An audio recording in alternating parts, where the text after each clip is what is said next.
taught you to hate the color of your skin? Who taught you to hate the texture of your hair? Who taught you to hate the shape of your nose and the shape of your lips? Who taught you to hate yourself from the top of your head to the soles of your feet? Who taught you to hate your own kind? Who taught you to hate the race that you belong to? So much so that you don't want to be around each other. No, before you come asking Mr. Muhammad, does he teach hate? You should ask yourself, who taught you to hate being what God gave you? Most of us blacks, or Negroes as he called us, really thought we were free without being aware that in our subconscious, all those chains we thought had been struck off were still there. And there were many ways where what really motivated us was our desire to be loved by the white man. Malcolm meant to lance that sense of inferiority. He knew it would be painful. He knew that people could kill you because of it, but he dared to take that risk.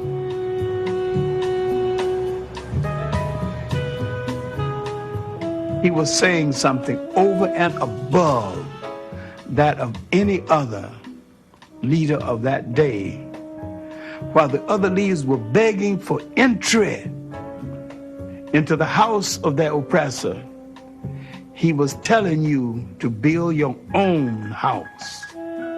He expelled fear for African Americans. He says, I will speak out loud what we've been thinking. And he said, you'll see, people will hear it and they will not do anything to us necessarily, okay? But I will now speak it for the masses of people. When he said it in a very strong fashion, in this very manly fashion, in this fashion that says, I am not afraid to say what you've been thinking all these years, that's why we loved him. He said it out loud, not behind closed doors. He took on America for us. And I, for one, as a Muslim, believe that the white man is intelligent enough. If he were made to realize how black people really feel and how fed up we are without that old compromise and sweet talk, why, you're the one that make it hard for yourself. The white man believes you when you go to him with that old sweet talk, because you've been sweet-talking him ever since he brought you here. Stop sweet-talking him. Tell him how you feel. Tell him what kind of hell you've been catching, and let him know that if he's not ready to clean his house up, if he's not ready to clean his house up, he shouldn't have a house. It should catch on fire and burn down.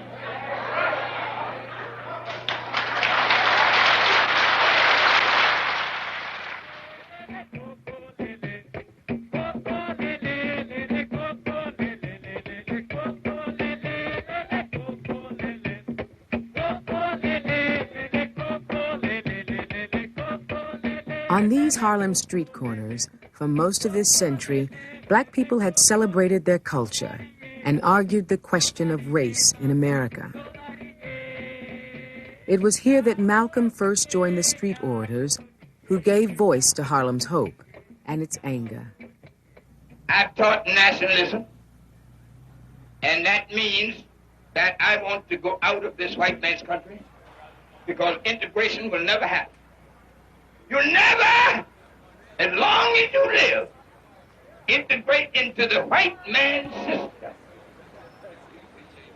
125th Street and 7th Avenue was the center of activity among the black street orators. When Malcolm arrived, technically he had no corner. So he established his base, you might say, in front of Elder Mishaw's bookstore.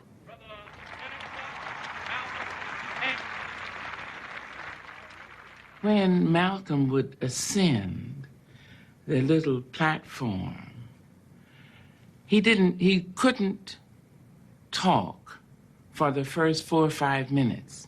The people would be making such a praise shout to him. And he would stand there, taking his due. And then he would open his mouth. They call Mr. Muhammad a hate teacher. because he makes you hate dope and alcohol. They call Mr. Muhammad a black supremacist because he teaches you and me not only that we're as good as the white man, but better than the white man. Yes, better than the white man. You are better than the white man. And that's not saying anything. That's not saying, you know where just to be equal with him. Who is he to be equal with? You look at his skin. You can't compare your skin with his skin. Why, your skin look like gold beside his skin. There was a time when we used to drool in the mouth over white people. We thought they were pretty because we were blind. We were dumb. We couldn't see them as they are. But since the Honorable Elijah Muhammad has come and taught us the religion of Islam, which has cleaned us up and made us so we can see for ourselves, now we can see that old pale thing to look exactly as he looked. Nothing but an old pale thing. I came away from that rally feeling that with him, once you heard him speak, you never went back to where you were before. You had to, even if you kept your position, you had to rethink it. We weren't accustomed to being told that we were devils and that we were oppressors up here in our wonderful northern cities. He was speaking for a silent mass of black people and saying it out front on the devil's own airwaves. And that was an act of war. When he came off the stage, I jumped off the island, walked up to him, and of course when I got to him, the bodyguards, moved in front, and he just pushed them away, and I went in front of him and extended my hand and said, I liked some of what you said. I didn't agree with all that you said, but I liked some of what you said. And he looked at me, held my hand in a very gentle fashion, and says, one day you will, sister. One day you will, sister. And he smiled. To make his message clear, Malcolm used his own life as a lesson for all black Americans. He preached it in fables and parables. And later, in writing his autobiography with Alex Haley, he sought some control over how his life would be interpreted in the future. I would be rather taken by a statement he would make of himself. He would say, I am a part of all I have met. And by that he meant that all the things he had done in his earlier life had exposed him to things, had taught him skills of one another sort of, all of which had synthesized into the Malcolm who became the spokesman for the Nation of Islam. You were born in Omaha, is that right? Yes, sir. And your family left Omaha when you were, what, 1 year old? I imagine about a year old. And why did they leave Omaha? Well, to my understanding, the Ku Klux Klan burned down one of their homes in Omaha. They had a lot of Ku Klux This made your family feel very unhappy, I'm sure. Well, insecure, if not unhappy. So you must have a somewhat prejudiced point of view, a personally prejudiced point of view. In other words, you cannot look at this in a broad, academic sort of way, really. I think that's incorrect, because despite the fact that happened in Omaha, and then when we moved to Lansing, Michigan, our home was burned down again. In fact, my father was killed by the Ku Klux Klan. And despite all of that, no one was more thoroughly integrated with whites than I. No one has lived more so in the society of whites than I. We were the only black children in the neighborhood. But on the back of our property, we had a wooded area. So the white kids would all come over to our house and they'd go back and play in the woods. So Malcolm would say, well, let's go play Robin Hood. Well, so we'd go back there to play Robin Hood. Robin Hood was Malcolm. So, and these white kids would go along with it. Malcolm said he was the lightest skinned of the 7 children born to Earl and Louise Little. A reminder, he said, of the white man who had raped his mother's mother. In 1929, when Malcolm was 4 years old, his father, a carpenter and preacher, moved the family to Lansing, Michigan. Lansing was a small town, and the west side was the side of town that blacks lived on. Malcolm and his family lived outside of the city, and they had a 4-acre parcel with a small house on it. So they were sort of considered as farmers. 3 months after the Littles moved in, white neighbors took legal action to evict them. A county judge ruled that the farm property was restricted to whites only. But Earl Little refused to move. Here in Michigan, Ku Klux Klan membership was at least 70,000, 5 times more than in Mississippi. For Malcolm's family, white hostility was a fact of life. Everybody was asleep in our house, and all of a sudden we heard a big boom. And when we woke up, fire was everywhere. And everybody was running into the walls and into each other, you know. Well, what I recall about that was my mother telling us to get up, get up, get up, the house is on fire, and to get out. That's what I actually recall. I could hear my mother yelling, I hear my father yelling, and so they made sure they got us all rounded up and got us out. The house burned down to the ground. No fire wagon came, nothing. And we were burned out. Malcolm's father, Earl Little, accused local whites of setting the fire. The police accused Earl and arrested him on suspicion of arson. The charges were later dropped. In the city where we grew up, whites would refer to us as those uppity niggers, or those smart niggers that live out south of town. In those days, whenever a white person referred to you as a smart nigger, that was their way of saying, this is a nigger you have to watch because he's not dumb. My father was independent. He didn't want anybody to feed him. He wanted to raise his own food. He didn't want anybody to exercise authority over his children. He wanted to exercise the authority, and he did.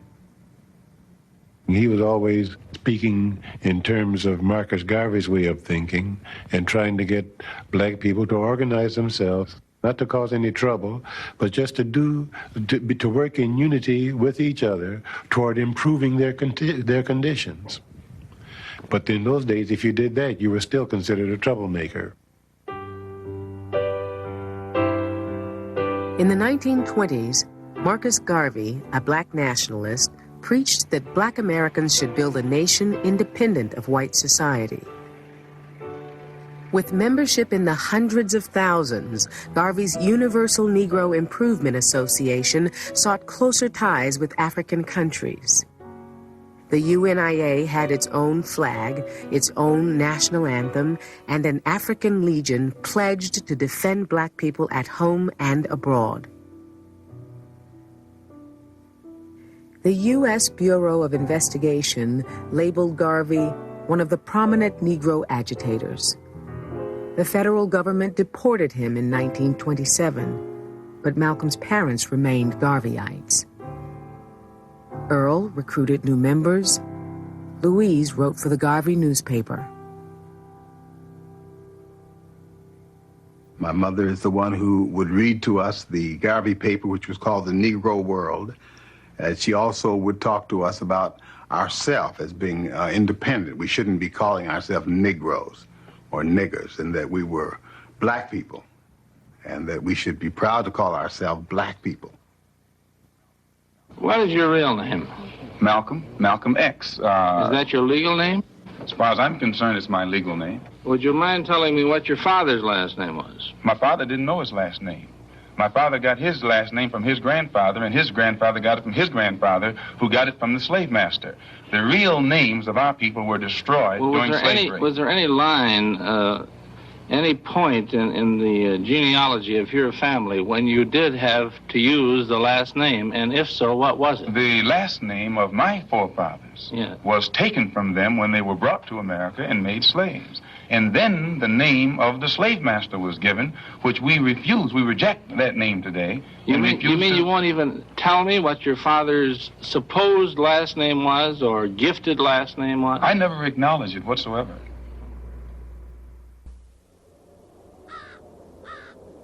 September 1931. Malcolm was 6 years old when his mother had a premonition. We were all at the house when we had supper together. And my mother was holding Wesley, who was my youngest brother.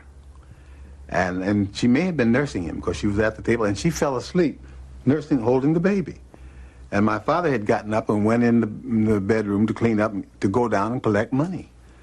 And she woke up and she said, Earl, don't go downtown. She said, if you go, you won't come back. That night, around 11 o'clock, Earl Little was found in an isolated area outside Lansing. His body almost cut in two by the wheels of a streetcar. The police reported Earl Little's death an accident.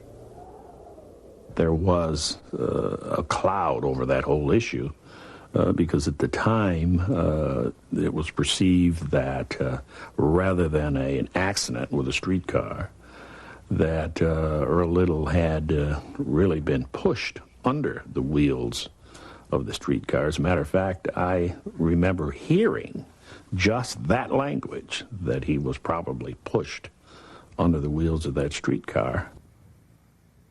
My father's death caused a great, great shock in the family because he was the power. He was the strength. We were organized. We were a structured family. When we got out of school, me and my brothers and sisters, we'd come right home and go to work in the garden, clean up the chicken shed, and get ready for the night. And get up in the morning and all this. We'd pump the water and bring it in the house and all this. This was while Dad was alive. Because to not do this brought the consequence of a whipping. So we were disciplined. And then after my father got killed, and my mother's inability to run as fast as I could run, or Malcolm, enabled us to get away with a lot of things we wouldn't have tried to get away with. So we got looser and looser. Louise Little struggled to raise her 7 children through the years of the Great Depression. She's reduced to where she has no income. She got jobs. She was a proud lady. She had a lot of pride. She sewed. She crocheted gloves for people. She did a lot of things, not to be dependent solely on welfare. She didn't like them telling her what she could do and what she couldn't do. And this is one of the main things that devastated her more than anything else. As time went by, you could see she was wearing down.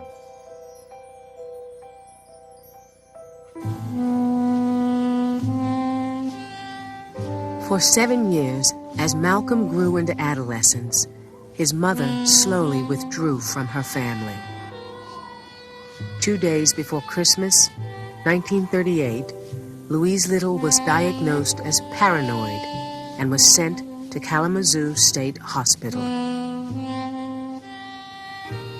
And I came home from school one day, and she wasn't there. I can remember being empty because my mother had never left us. And I felt, the pain of her being gone every day. And it was only going to be a couple weeks. She was going to get better and come right back home. And it turned into years. Louise Little would remain at Kalamazoo for the next 26 years. The 13-year-old Malcolm watched as the courts split up his family, assigning the younger children to foster homes in Lansing and sending him to a white community 10 miles away.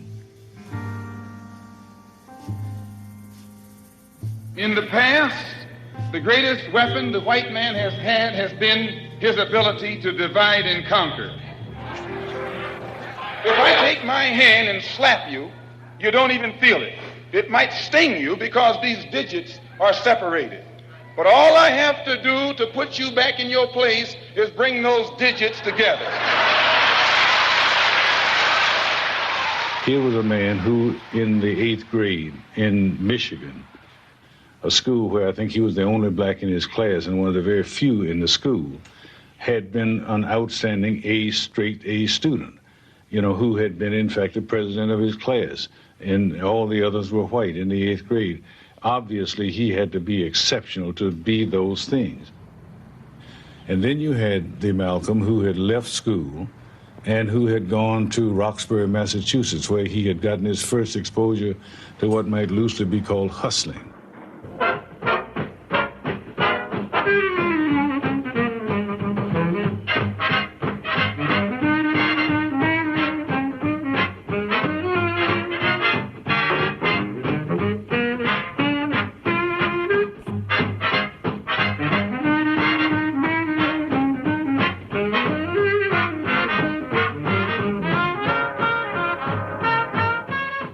Myself a little hustler up in Roxbury in those days.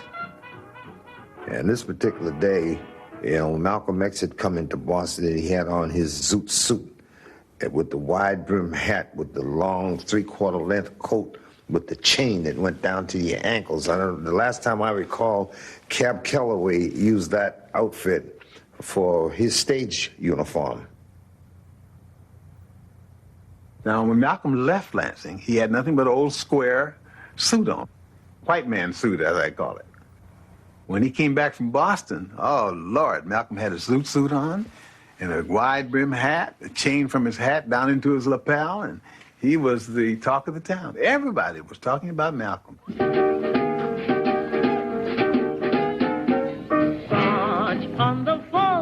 And then when he was dancing on the floor and he was floating around, those pants were like he was a floating balloon. And that coat was like a wing. The way he'd be dancing and flying around with that big 10-gallon hat on and the chain flinging. And this used to really shake up the girls. When you do, you'll log into killer, dilla, thriller squad. It's a new move squad. It's the best brew squad. In Boston, they call him New York Red. In New York, they call him Detroit Red. He had his hair crooked-nosed, conked, It was red, and he had pictures of him and Billie Holiday and all these people at that time out there who were just being made known to the rest of the black world. Malcolm worked the kitchen crew on the New Haven Railroad between Boston, New York, and Washington, D.C. In 1942, he moved to Harlem, and at age 17 began traveling in a whirl of after-hour clubs and small-time hustlers. He had reached a point to where he said, you'll never make it on these janitor jobs and selling sandwiches on these trains and shining shoes and stuff like that. Say, you never will get anywhere. Well, he had the reputation as being a hustler. And he was a street person, but he was a hustler. He was a con man. Yeah, con artist. They call him an artist. When the white folks came out at night and they wanted black women, he could arrange for them to get them. If they wanted bootleg whiskey, he knew where to get it. If they wanted drugs, he knew where to get it. He made it possible that he knew what they wanted and he knew where to get it, and he would be in the middle where he could make a profit off of it. And this is the way he started doing. Looking back at that time, Malcolm said only 3 things worried him: jail, a job, and the Army. To avoid serving in World War II, he told his draft board that he wanted to organize black soldiers to kill whites. He was judged unfit for the military. Malcolm's gambling and drugs and Harlem nightlife were expensive. He had already been arrested twice for petty crimes. When he moved back to Boston in 1945, he organized a gang to burglarize homes of prominent families. The other gang members included his friend, Malcolm Jarvis, his white girlfriend, Bee, and 2 other white women. This girl knew that these people were down in Florida at that time of the year. There was nobody home, so we broke into the house and we'd get some of their valuables, and Malcolm would take most of the stuff and pawn it. and get money for his gambling habit.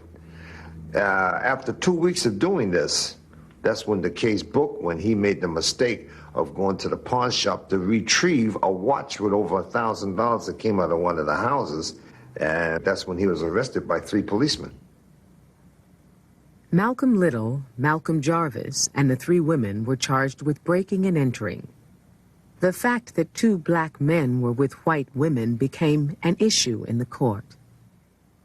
Malcolm was definitely involved with 2 white women, and this is what made the case so powerful, so outrageous.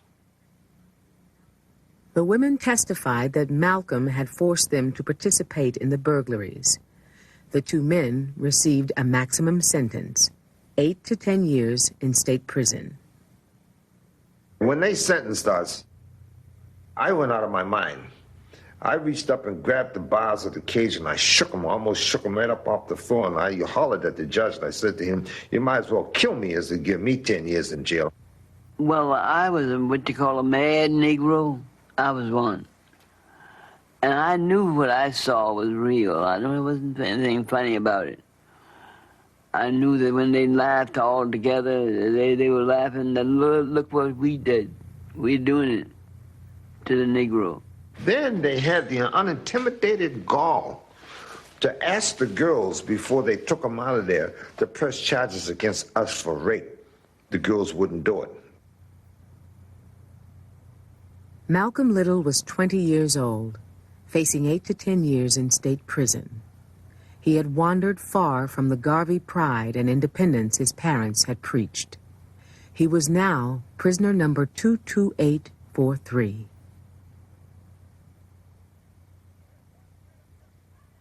To have once been a criminal is no disgrace. To remain a criminal is the disgrace. I formerly was a criminal. I formerly was in prison. I'm not ashamed of that.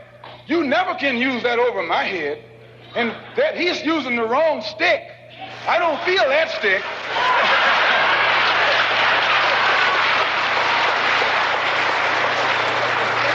They charged Jesus with sedition.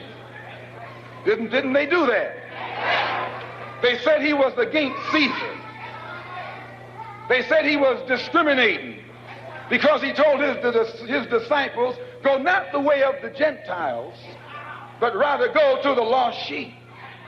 Go to the people who don't know who they are, who are lost from the knowledge of themselves, and who are strangers in a land that is not theirs. Go to those people. Go to the slaves. Go to the second-class citizens. Go to the ones who are suffering the brunt of Caesar's brutality. And if Jesus were here in America today, he wouldn't be going to the white man. The white man is the oppressor. He would be going to the oppressed. He would be going to the humble. He would be going to the lowly. He would be going to the rejected and the despised. He would be going to the so-called American Negro.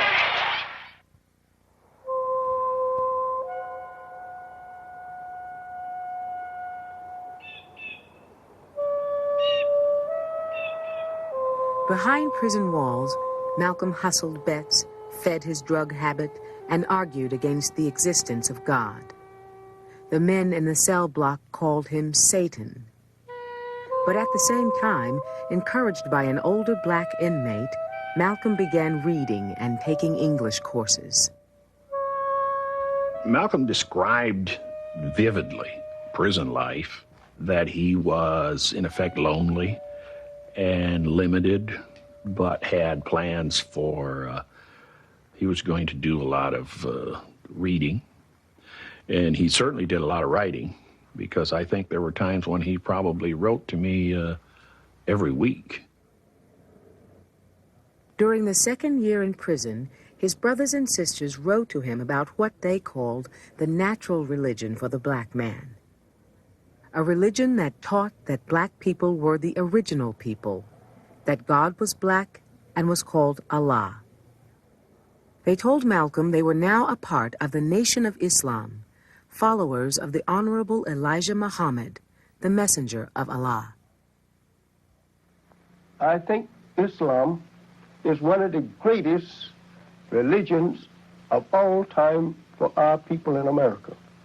The so-called American Negro have to be completely re-educated.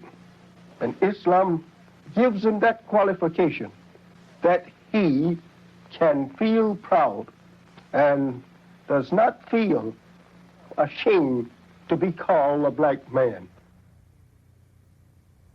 I came into the Muslim movement in 1947 and then started bringing my brothers and sisters in.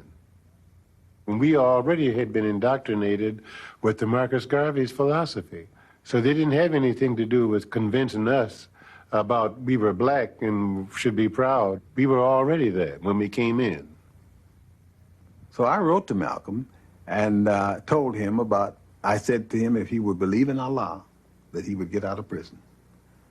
And that's all I wrote, because I know he had very low tolerance for religion, and I didn't intend to lose that tolerance.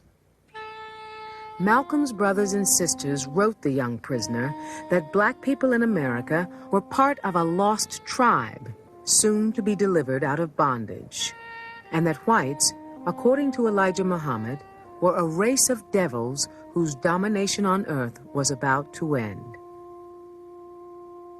At first, he liked every bit of it, except one thing he couldn't understand, and that was the part they were teaching about the white man being the devil. Malcolm wrote to Elijah Muhammad. Elijah Muhammad answered.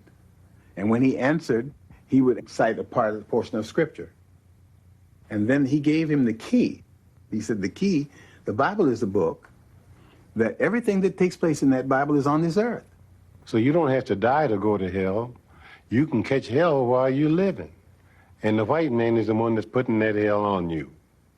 Well, that's a very convincing teaching, especially when you're using the white man's history to corroborate this. Malcolm began reading history, philosophy, and religion. The writings of W.E.B. Du Bois, Shakespeare, Socrates, the fables of Aesop, the lives of Gandhi and Nat Turner. And he finds all this history of how white Christians lynched black Christians. White Christians were the ones who were involved in the slave trade. Those were Christians. So Malcolm began to see this, and then he began to study it himself and prove if there is such a thing as a real devil on this earth, it has to be the white man.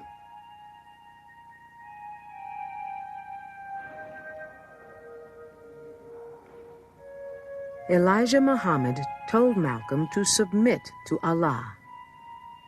But for Malcolm, submission would always be difficult.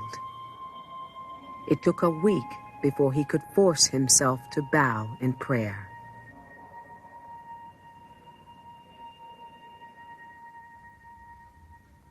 Later, to help spread the teachings of Elijah Muhammad, Malcolm joined the prison debate team, competing against visiting college teams from Harvard and MIT.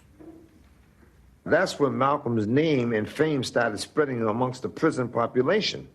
And that's when the population started to grow at the debating classes. Most of the fellas used to come over out of curiosity just to hear him speak. In 1950, Malcolm wrote to the governor demanding the right to practice the Muslim religion in prison. His letters would later end up in FBI files. The Bureau had been keeping a close watch on the Nation of Islam since the late 1930s. Malcolm, considered a troublemaker, was denied an early parole. He was not eligible to be let out at that time because he'd be a threat to society. They considered him dangerous, knowledge-wise and otherwise, and religious-wise. He would have been like a rotten apple in the barrel of 1,000. He was going to spoil many. On August 7th, 1952, after 6.5 years in prison, Malcolm was released. Within a month, he was accepted into the Nation of Islam. Malcolm Little had become Malcolm X. How did you happen to join the Muslim movement? I was in prison. I was a very wayward, criminal, backward, illiterate, uneducated and whatever other negative characteristics you can think of, type of person, until I heard the teachings of the Honorable Elijah Muhammad. And because of the impact that it had upon me in giving me a desire to reform myself and rehabilitate myself for the first time in my life, and also being able to see the effect that it had upon others, this is what made me accept it. And I noticed that after being exposed to the religious teachings of the Honorable Elijah Muhammad, immediately it instilled within me such a high degree of racial pride and racial dignity that I wanted to be somebody, and I realized that I couldn't be anybody by begging the white man for what he had, but that I had to get out here and try and do something for myself or make something out of myself.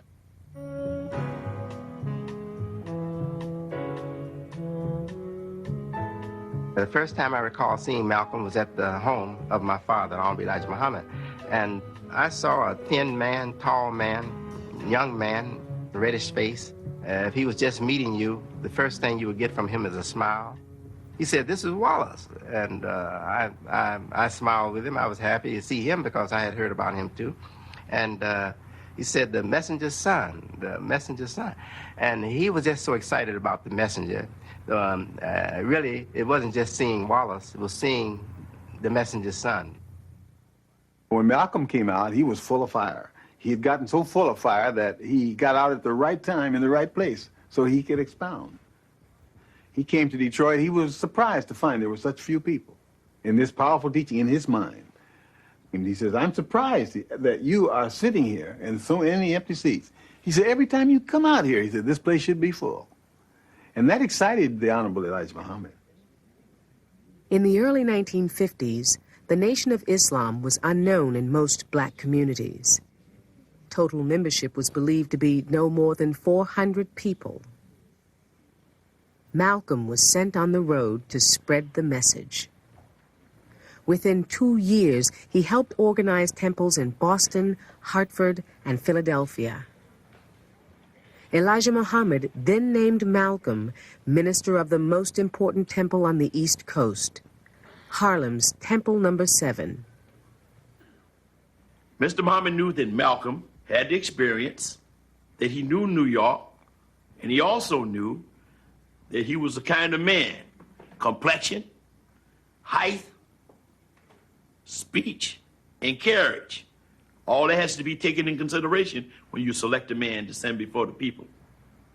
Plus, this is an international city.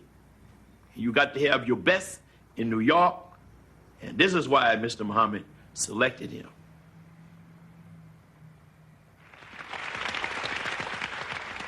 In 1955, when Elijah Muhammad visited the New York Temple, it was to inspect the work of the ambitious and outspoken young minister who had transformed tiny storefronts along the East Coast into a congregation of thousands. Malcolm X and Elijah Muhammad's message made a whole lot of people feel whole again, human being again.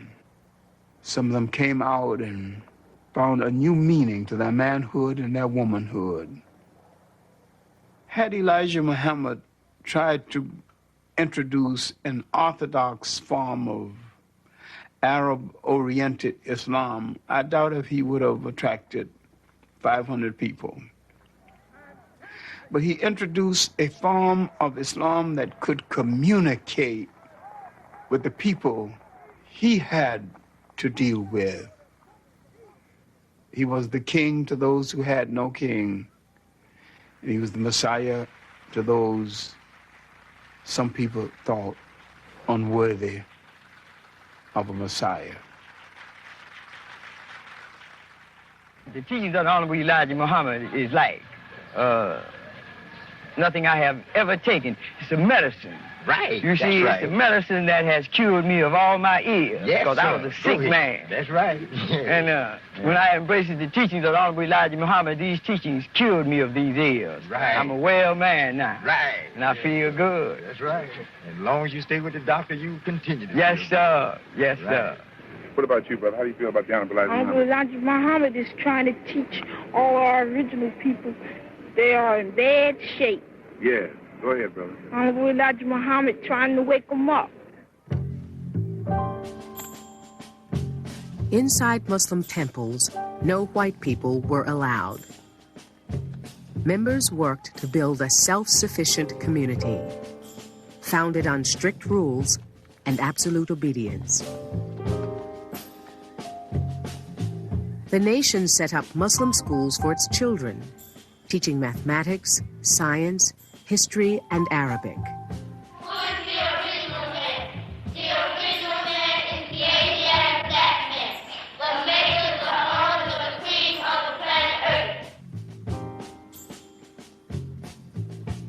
Muslim women studied nutrition, child rearing, and guidelines on how to care for their husbands.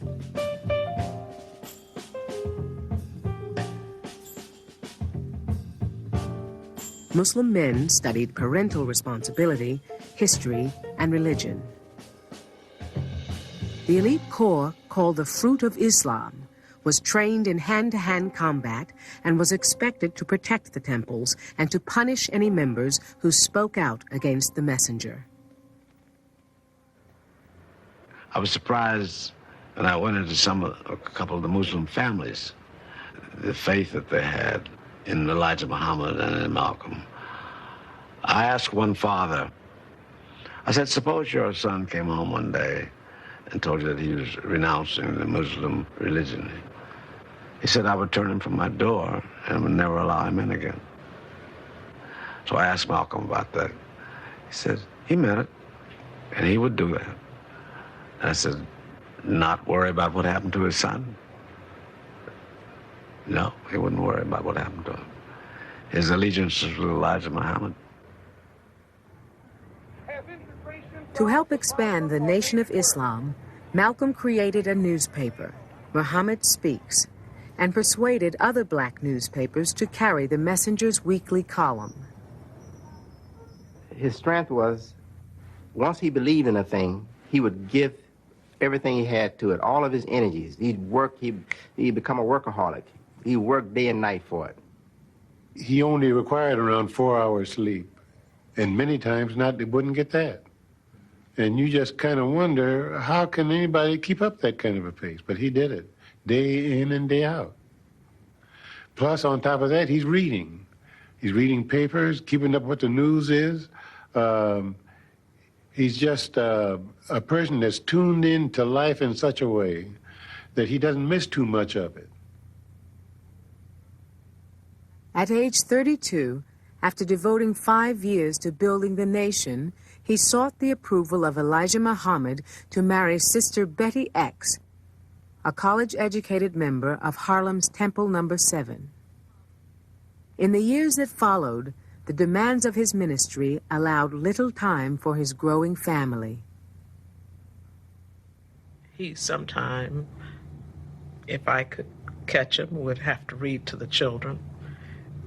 They would always want the story read again, so that they would really just wait until he was on the last page and said, read it again, read it again, read it again, you know, and so that he started giving the books different endings. He had a beautiful sense of humor, especially when he was kidding me about pork and whacking me on the back and saying that you're a decent human being, smart historian. I'm going to give you 99 as a human being, and you stop eating pork, I'm going to give you 100. Had a beautiful sense of humor, plus the fact that when you got to know him, he was kind of shy.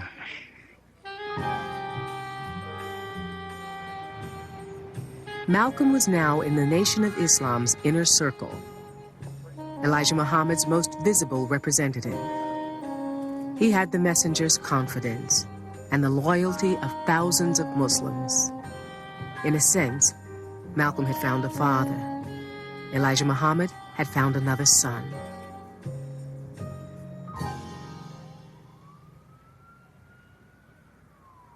On an April night in 1957, a Muslim brother was beaten by New York City police. His skull fractured, Johnson Hinton lay in a back room of a Harlem police station. When word spread that Hinton was dying, Malcolm ordered the Muslims into the streets. Other Harlem residents joined them.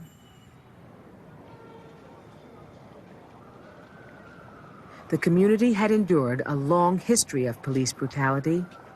Many considered the police an occupying force. 28th Precinct was notorious for the prejudice. Naturally, when the people saw us come out there, that was the first time that anyone had marched on the 28 precincts in protest of something that they felt that wasn't right. I don't know what would have happened in Harlem that night, because the atmosphere was not, it was, as I think the word they use is charged. Well, this atmosphere was explosive. Malcolm demanded medical treatment for Hinton. After a long negotiation, police agreed to send the prisoner to Harlem Hospital. But even then, the Muslims refused to disperse. This sergeant, he came out and tried to chase the Muslims who were standing across the street. And Malcolm came out and told him, "You can't do that." He said, "They're not going to move for you." Malcolm said, I'll send them away." He went out to the front of the station on the first step and just waved his hand, and the people walked away. A police commissioner on the scene remarked, "That's too much power for one man to have." Malcolm would later take New York City to court and win the largest police brutality settlement in the city's history. And they realized that any time a person could wave his hand and have a large number of people automatically move away without any conversation, that by the same token, that same man could wave his hand and cause those people to create some kind of disturbance if he wanted to. I believe from that point on, the police department and the political people in New York City began to realize they had a significant force in the city to deal with.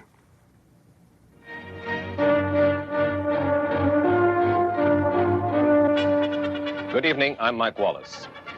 Last week on Newsbeat, our 6:30 news program here on Channel 13, we presented a 5-part series which we called The Hate That Hate Produced. A study of the rise of black racism, of a call for black supremacy among a small but growing segment of the American Negro population. We have come to hear and to see the greatest and the wisest and most... This 1959 documentary was the first television portrayal of the internal activities of the Nation of Islam. Malcolm saw the television program as an opportunity. Elijah Muhammad was against it. Mr. Muhammad told Malcolm no. It wasn't going to do any good. All it would do is hurt us in our work and what we were trying to do. Malcolm wasn't satisfied. He didn't insist, but he continued to ask Mr. Muhammad, could he do it? Mr. Muhammad reluctantly agreed. I charge the white man with being the greatest liar on earth. I charge the white man, ladies and gentlemen of the jury, with being the greatest murderer on earth. I charge the white man with being the greatest adulterer on earth. So therefore... Here was this auditorium overflowing, thousands of people, about an organization I knew nothing about. I found it difficult to credit when I saw it. And of course, when we put it on the air, New Yorkers, because that's all who saw it, were stunned that there was this organization, the Black Muslims, about which white New Yorkers simply knew nothing. Minister Malcolm X, as he addresses a non-Muslim audience. How could so few white people rule so many black people? This is the thing you should want to know. How could so few? The white man today will tell you that thousands of years ago, the black man in Africa was living in palaces. The black man in Africa was wearing silk. The black man in Africa was cooking and seasoning his food. The black man in Africa had mastered the arts and the sciences. He knew the course of the stars in the universe before the man up in Europe knew that the earth wasn't flat. Is that right or wrong? I was amazed at his capacity to communicate and at the naked honesty with which he expressed his feelings about black people, about white people. He scared me. I'm sure he intended to. But certainly after I saw him and the hate that hate produced, I knew that I would never forget this man. When I first saw Malcolm on the television, he scared me also. Immediately the family said, turn off that television. That man is saying stuff you ain't supposed to hear. So of course we did. But always, you know when the sun comes in the window and you kind of jump up to get it, to close the blinds or pull down the shade, but before you do that, the sun comes in. Well, before each time we turned the television off, a little sun came in. While the documentary helped bring in new converts, the racial views of the Nation of Islam shocked white America and many in the black community. Preaching of racial hatred and racial advantage and the bigotry involved is a bad thing, whether it's colored or white. Now, for years, the NAACP has been opposed to white extremists preaching hatred of Negro people, and we are equally opposed to Negro extremists preaching against white people simply for the sake of whiteness. Most in the civil rights movement believed that integration was the way to solve America's racial problems. But Malcolm preached that black people were able to solve their own problems without the help of whites. At a time when black Americans began identifying with freedom movements in Africa and Latin America, Malcolm developed alliances with revolutionary leaders from around the world.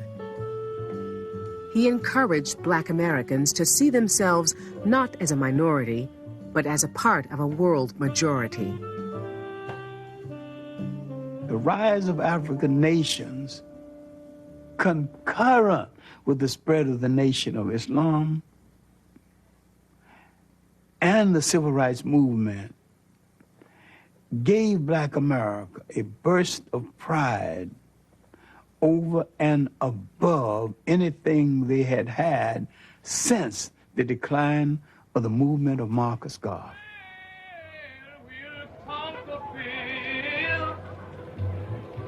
Wipe away our tears, that's the benefit of our unity.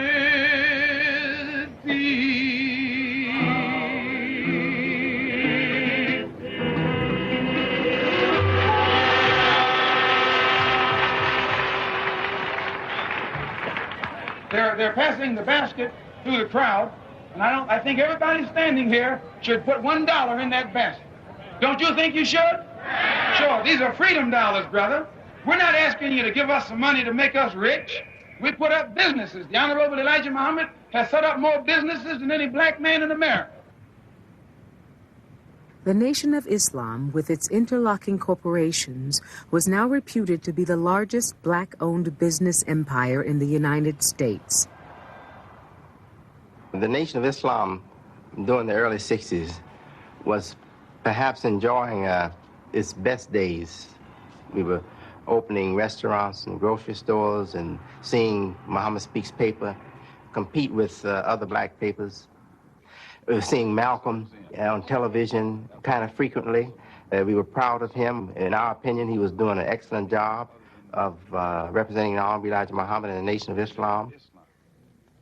We were seeing the fruit of Islam now, not just going through exercises in some small facilities, but we were seeing them in great numbers, hundreds of them on the streets of big cities like Chicago and New York and Los Angeles. My view of the fruit of Islam was that these were the absolute baddest, cleanest brothers I had ever seen in my life. It was some bad bloods, you know what I'm saying? I mean, you did not mess with the FOI. When they came out on the street, people say, yes, sir, The growing presence of the fruit of Islam attracted police attention. There were increasing numbers of confrontations and arrests. Malcolm warned that members of the FOI would always obey the law, but would also defend themselves if attacked. In cities across America, police agencies were determined to contain the black Muslims. It was only a matter of time before the two forces would again collide.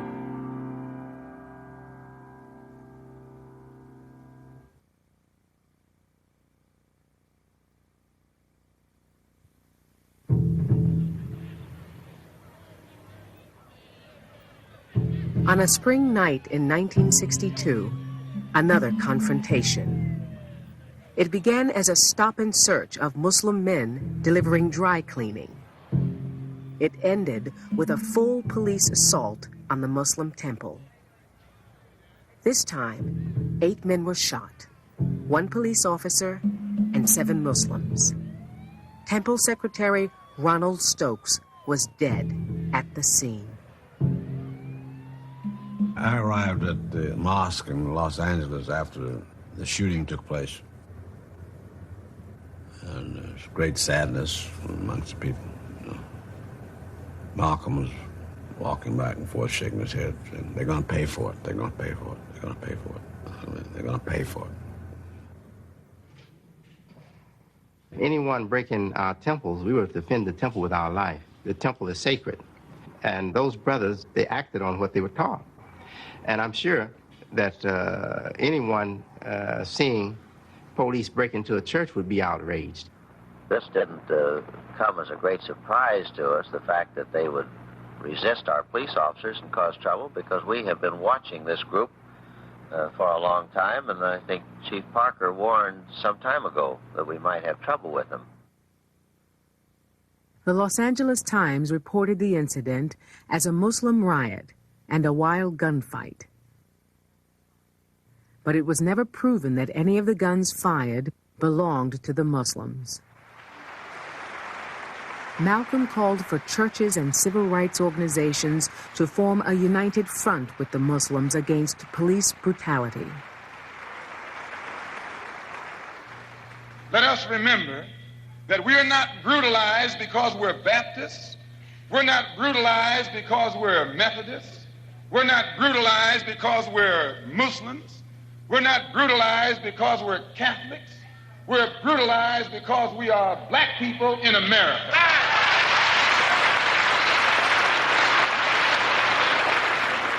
I'm telling you, they came out of those cars and we have enough witnesses to hang them with their guns smoking. Chief Parker knows this, Mayor Yorty knows this, and every police official in the city knows that. They didn't fire no warning shots in the air. They fired warning shots point blank at innocent, unarmed, defenseless Negroes.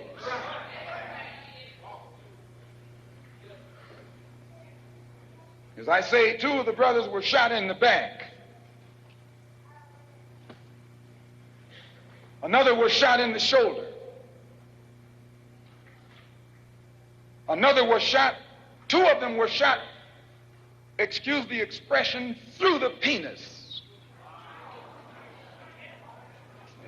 Let me tell you something, and I'll tell you why you say we hate white people. We don't hate anybody. We love our own people so much they think we hate the ones who are inflicting injustice against them.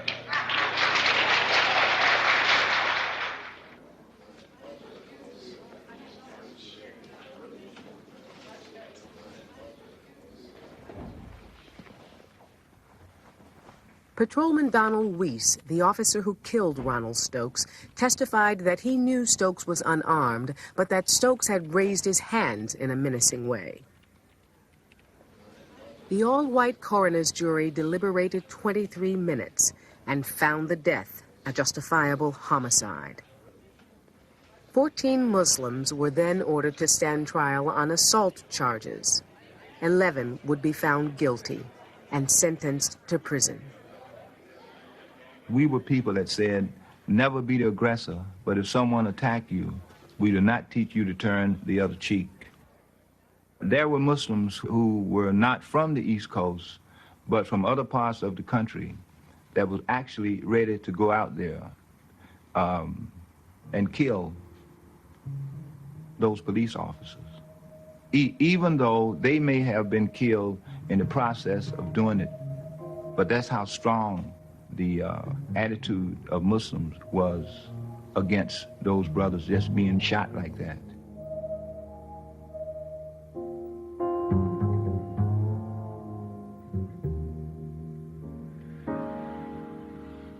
The conflict at the Los Angeles mosque brought to the surface the growing differences between Malcolm X and Elijah Muhammad. The messenger insisted Allah would avenge Stokes' death, but Malcolm demanded justice in the courts. If it were possible for them to get a fair trial, there wouldn't be no necessity for a trial at all. These are the victims of police bullets, and you don't take the victim in court as a criminal. You take the one who shot the victim in court. And it is the police who should be on trial here in Los Angeles. Malcolm began to talk less and less about God was going to get rid of the Caucasian, and he began to talk about how we were going to be able to bring them to justice and make them guilty, and that they are guilty according to the law of the land, which was not our argument at all. Our argument was that we were a divine people and that we were to be protected and finally delivered, put in the seat of authority by Allah. That was our teaching at that time. To avoid further confrontations with city authorities, Elijah Muhammad summoned Malcolm to a meeting at the messenger's home. Elijah Muhammad told him very definitely, if you had reacted the way you should have reacted, if you'd had more faith in Allah, Ronald Stokes would be alive. That was it. It really gave him an upbraiding. And Malcolm said nothing about, well, there was nothing we could do or anything of that sort. He just listened. Mr. Muhammad told him is that that's one man that we lost. I never did tell you that we weren't going to lose anyone, because that's the way it is when you're building a nation. He said they were wrong. But if I send my followers out there to do battle with those people in L.A., either undercover or on top of the cover, they will get slaughtered, and I'm not going to do that. And Malcolm didn't like that. Malcolm had always said, Muslims don't back down. In Harlem, he now had to explain what happened in Los Angeles. Ronald Stokes was not the least among the followers of the Honorable Elijah Muhammad. He was one of the highest. He was the secretary of our Los Angeles mosque. And as we explained in that rally on May, many of you thought that we should go right on out then and make war on the white man. You wanted to do it yourself, didn't you? Didn't you? You wanted some action then, didn't you? Because you don't like the idea of white people shooting black people down, do you? And you're ready to do something about it, aren't you? We know you are. And the white man should be thankful that God has given the Honorable Elijah Muhammad the control over his followers that he has, so that they can play it cool, calm, and collected, and leave it in the hands of God. This was explained. In the months following the Los Angeles incident, Malcolm's faith in the messenger was further tested by rumors about Elijah Muhammad's private life. Once a month, he would go to Chicago to take money to Elijah Muhammad. And he would always go to the side door. And this particular day, when he got to the side door, there were 3 young ladies. They were knocking and bamming on the door. Open the door, open the door. We need money for food. Our children don't have this or that or the other. He immediately felt that, number one, he didn't belong there. Malcolm had long dismissed stories that Elijah Muhammad had fathered 8 children with 6 of his secretaries. Now he approached the messenger's son, Wallace, to confirm what he had seen. So I told him, yes, I said, I know about that. I said, you can see things, but you don't want to see it So you just blot it out your mind. I say, I'm aware of secretaries having that kind of relationship with my father, being there with their children. I say, I've seen him take their children, and somewhere in my conscience, I'm sure it was registering that that was his family, but I never accepted it to deal with it in my mind. Never did I accept to deal with it in my mind. Officials in the nation accused Wallace Muhammad of starting rumors and conspiring against his father. The charge that I gave Malcolm information on my father's domestic situation is true, but only after Malcolm had already told me that he witnessed that situation. It gives me great pleasure and an honor and a privilege at this time to introduce to you and present to you the messenger of Allah, your and my beloved leader and teacher, the most honorable and humble Elijah Muhammad. Malcolm had submitted himself to Elijah Muhammad as his spiritual leader and never tried to see anything else. And the things that he tried to put into practice himself, he thought were also being practiced by his leader. And when he found out differently, it just took all the wind out of his sails. In public, the two men continued to embrace. In private, suspicion had replaced faith. Their relationship was further complicated by Elijah Muhammad's failing health. Malcolm's popularity naturally grew. Number one, Mr. Muhammad was sick. He had bronchitis. So Mr. Muhammad, he only went to large public meetings, maybe once a year, twice a year.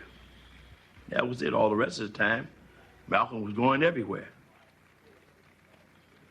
It was Malcolm who sparked the growth of the nation all over the country. He was in demand. Nobody was asking for Elijah Muhammad to speak. They were asking for Malcolm to speak. And naturally, Malcolm got more involved with the civil rights struggle.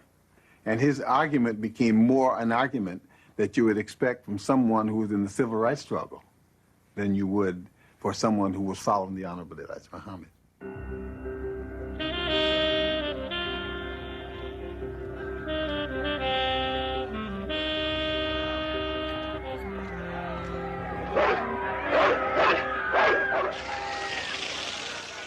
The 60s showed us the white man in the image that the Nation of Islam had cast him in the image of a brutal person, you know, turning the dogs out on the demonstrators, using the fire hoses.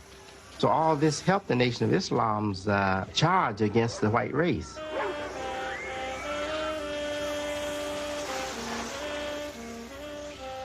And made it possible for the Nation of Islam spokesman, for the Honorable Elijah Muhammad spokesman, Malcolm X, to get the press, to get the camera on him, and to state what he had confidence in that was an alternative, and that was separation. As Muslims, we believe that separation is the best way and the only sensible way, not integration. And but on the other hand, when we see our people being brutalized by white bigots, white racists,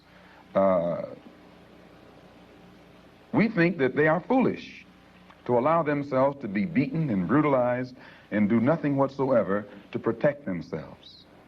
If a dog is biting a black man, the black man should kill the dog.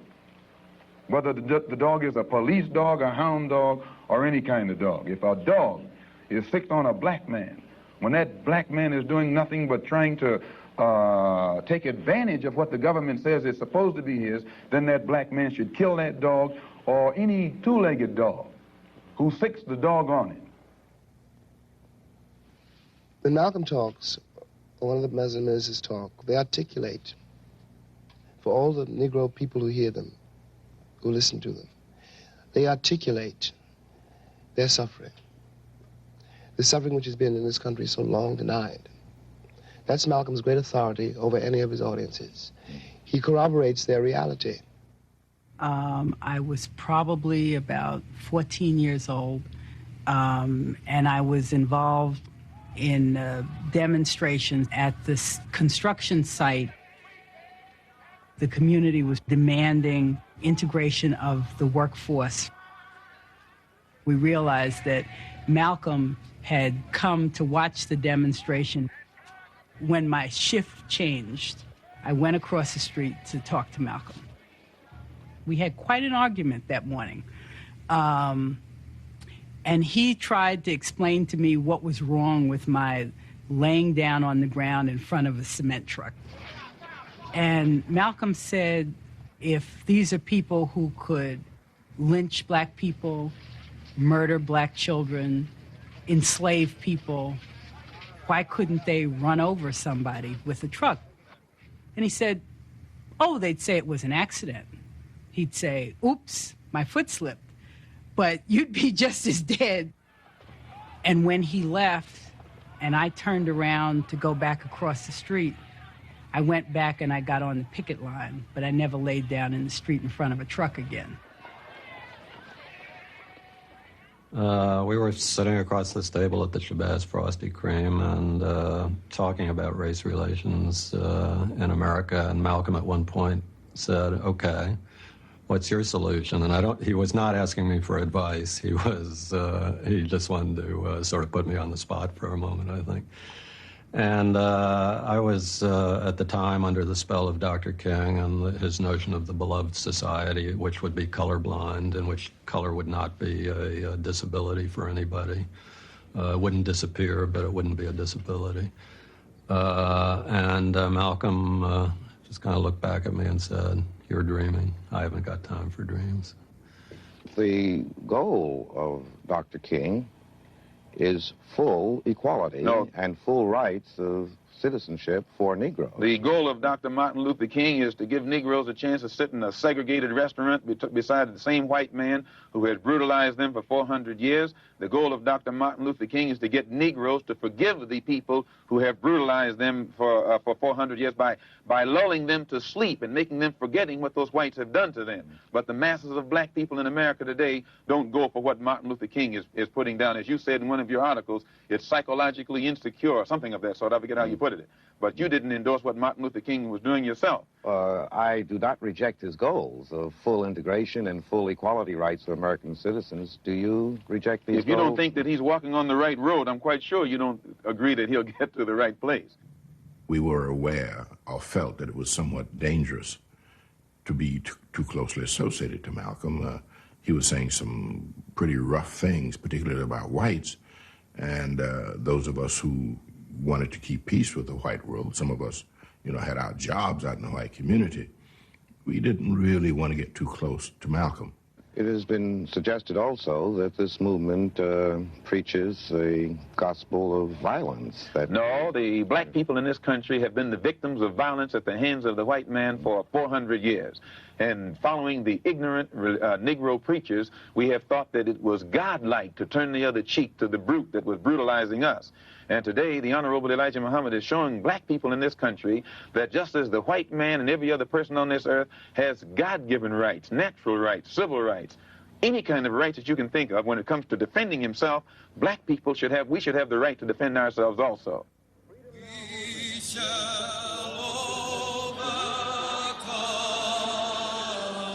In August 1963, 250,000 Americans gathered for the March on Washington. Malcolm came to us. He told us the story about the March on Washington. One thing I can say about Malcolm, anytime he told us something, he could back it up. He had an article, and he said, I'm going to tell you, I know what I'm talking about. It says, who pays the bills for civil rights? And it said, the angels are white. And what he went on to say was, you have to fight your battles. And it started in the street. But once you let them become integrated, it gets cool. And then he relates it to a cup of coffee that is hot. And as soon as you water it, put the milk in it, it cools down.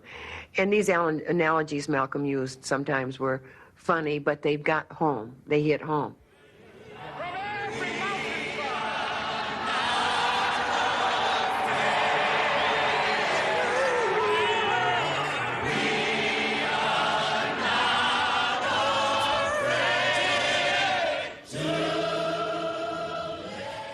most of the people that we were organizing had heard also of Malcolm X, and that and respected him and listened to him, and you know, any time that he was going to be on, they made an effort to hear those speeches, and felt that he indeed understood what their problems were, and that they needed to be fought against, and I suppose not always non-violently. 19 days after the March on Washington, a bomb blew apart the Sunday school of the 16th Street Baptist Church in Birmingham, Alabama. 20 people were injured. 4 little girls were killed.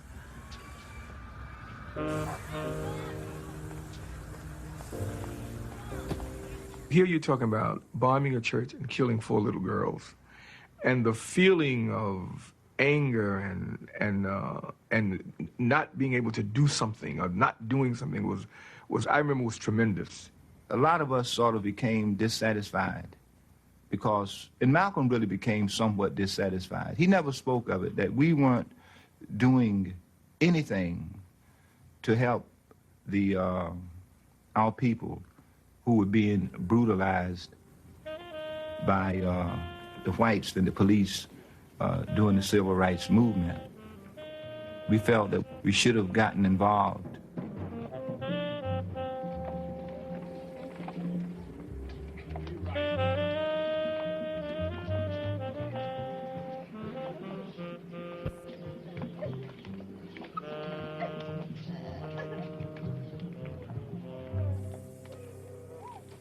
One white man named Lincoln supposedly fought the Civil War to solve the race problem, and the problem is still here. Then another white man named Kennedy came along running for president and told Negroes what all he was going to do for them if they voted for him, and they voted for him, 80%. He's been in office now for 3 years, and the problem is still here. When police dogs were biting black women and black children and black babies in Birmingham, Alabama, that Kennedy talked about what he couldn't do because no federal law had been violated. And as soon as the Negroes exploded and began to protect themselves and got the best of the crackers in Birmingham, then Kennedy sent for the troops. And there was no, he didn't have any new law when he sent for the troops when the Negroes erupted than he had at the time when whites were erupting. So we are within our rights and with justice, with justification, when we express doubt concerning the ability of the white man to solve our problem, and also when we express doubt concerning his integrity, concerning his sincerity. Because you will have to confess that the problem has been around here for a long time, and whites have been saying the same thing about it for the past 100 years, and there's no nearer a solution today than it was 100 years ago. But he has changed. Changed from religious talks to nationalistic talk, to the point where I told him, meaning Malcolm, that I listened to him when he first started, and I listen to him now, and that I hear a change. He said, what kind of change you mean? I said, well, your talks when you first started out, you know, caused me to have chills when you speak because of the truth that you were saying. But now I don't feel that anymore. He told his answer to me, he said, well, he said, maybe you have lost your religious or your spirit. I said, well, maybe I have, but I'm just letting you know how I feel. After a while, we began to notice that there were some rumblings from the family, from Elijah Muhammad's family. There would, every now and then, there'd be little things they would say that let you know that they got a problem with Malcolm rising up before the public like he's doing, because everybody's beginning to recognize him now as the spokesman. All right, the spokesman might be all right, but at the same time, he's getting the publicity. The media's got him. Everybody is Malcolm X, Malcolm X. And you're starting to hear Elijah Muhammad's name less and less. Malcolm believed he could handle the jealousies within the Nation of Islam. But tensions between him and the messenger would come to a head in late November 1963. So we're sitting in the restaurant, drinking coffee, having this meeting, and the captain of the mosque, Joseph, got a telephone call from his wife. And Joseph got up and went to a phone booth, took the call, and he came back to the table looking like visibly shocked. And he said that his wife had just told him that Kennedy had been shot. Malcolm sent somebody to get a radio out of the back, and we plugged in the radio and listened, and the announcer was saying to repeat, we're confirming that the president has been shot in Dallas, Texas, and at this point we don't know how serious it is. And Malcolm said, immediately, he said, that devil is dead. John F. Kennedy had been assassinated. Mr. Muhammad had his son call Malcolm. He said, Brother Minister Malcolm, my father told me to tell you, and we're calling all over the country, that John F. Kennedy was assassinated, and that we should not say anything in a derogatory way whatsoever, because the man is the president of the United States, and that people love him. The Muslims had scheduled a rally at the Manhattan Center in New York City. The day of the rally, the messenger called Malcolm to remind him to teach the spiritual side and avoid saying anything about the president's death. But he was clearly nervous about what he might say. He spoke from a prepared speech,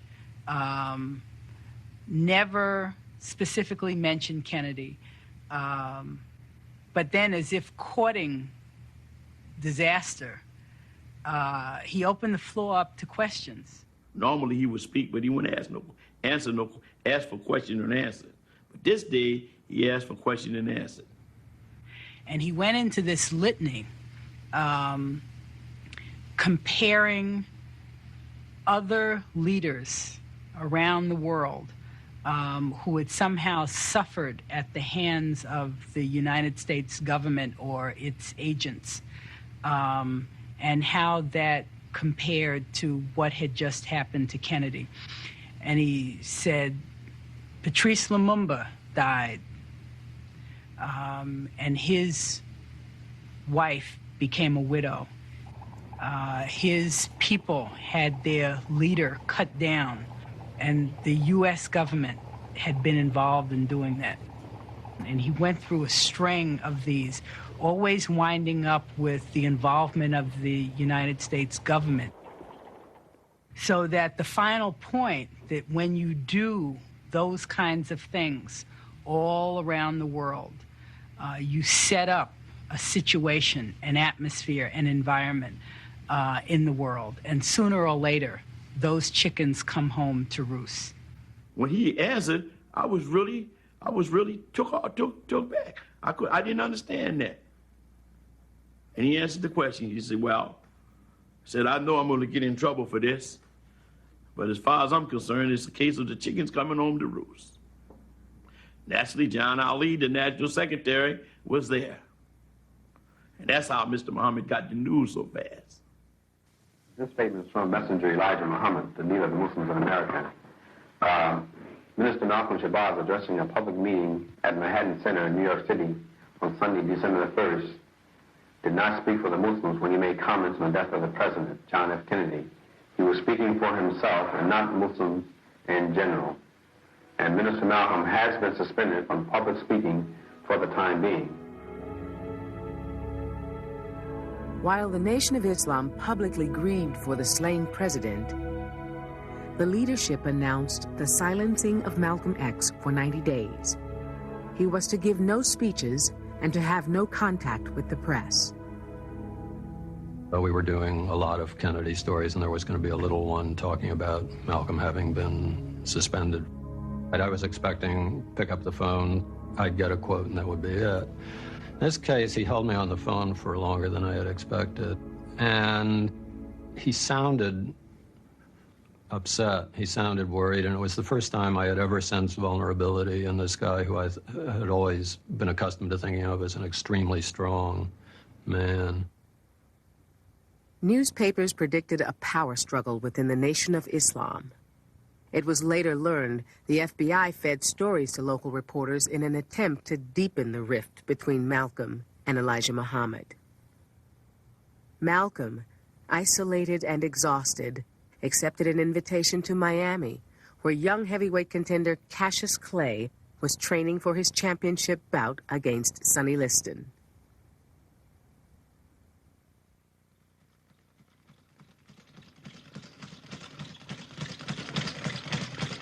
Though not a member of the nation, Clay had been visiting Muslim temples for 2 years and had asked Malcolm to help him mentally prepare for the fight against Liston. Well, going to Florida for my family was a honeymoon. My parents referred to it as a honeymoon. Of course, the significance of us going as a family was much stronger and meaningful for them. For us, it was just an opportunity to be with each other. But as my mother talked about it, as my father talked about it, it was the first time in their real life as a marital union that they had time for themselves.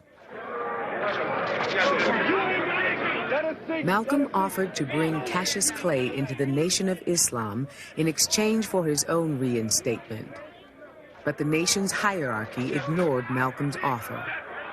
Like most of America, they saw the young boxer as a loudmouth with little chance of beating Liston. Sonny has a big mouth below his left eye. As Malcolm watched from ringside, the young Clay wore down the older champion. At the beginning of the 7th round, a battered Liston could not come out of his corner. Clay had become the new heavyweight champion of the world. Now, give us that poetry on number 7. He wanted to go to heaven, so I took him in 7. You took him in 7. I am the king of the world. Hold it, hold it, hold it. I'm pretty. Hold it, you're not that pretty. I'm a bad man. Wait. I shook up the world. I shook up the world. What do you think of Cassius's victory in Miami? I think it was a great victory. He proved he was the best man. And where were you during the fight? I was in the auditorium watching the fight. Right at ringside? Right at ringside. I was in seat 7. The nation's leadership bypassed Malcolm and called Clay directly. They accepted the young champion into the Nation of Islam and announced his new name, Muhammad Ali, at their annual convention on Savior's Day. Malcolm was not invited.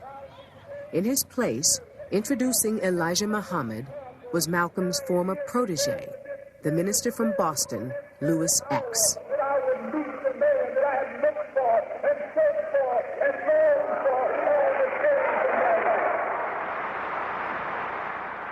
Minister Malcolm was honest.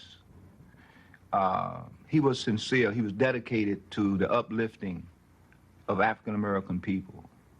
Then you had another group of people who were officials there in Chicago who were dedicated to the uplifting of themselves. He accused them of taking money, of buying expensive jewelry, of buying furs. He accused them of converting the Nation of Islam into a criminal organization. A lot of the well-placed people in Islam had been trained by Malcolm. Some of them had been reformed by Malcolm. They liked their little petty power positions, and there were other people in the nation with aspiration toward that #1 slot. And if Elijah Muhammad died and if Malcolm X took over the nation, the first thing he might do was some serious house cleaning. He would move the money changers out of the temple. So the idea was to get rid of him before the event of the passing of the old man.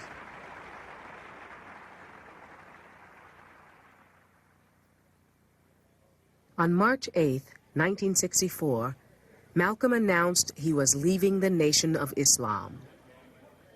He formed a new religious organization called the Muslim Mosque Incorporated for those who followed him out of the nation. but Malcolm knew that a rival mosque would be seen as a direct challenge to Elijah Muhammad.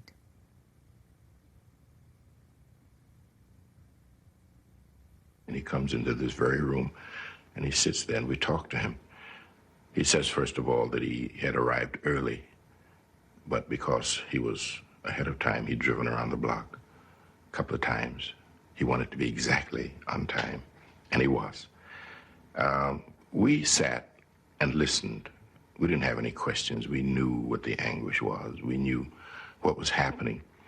And he just seemed to need a friendly ear. So we let him talk. And he talked about his time in prison. He talked about the times when he first heard of Elijah Muhammad and the change it made in his life. He expressed that deep hurt within him that his father had rejected him.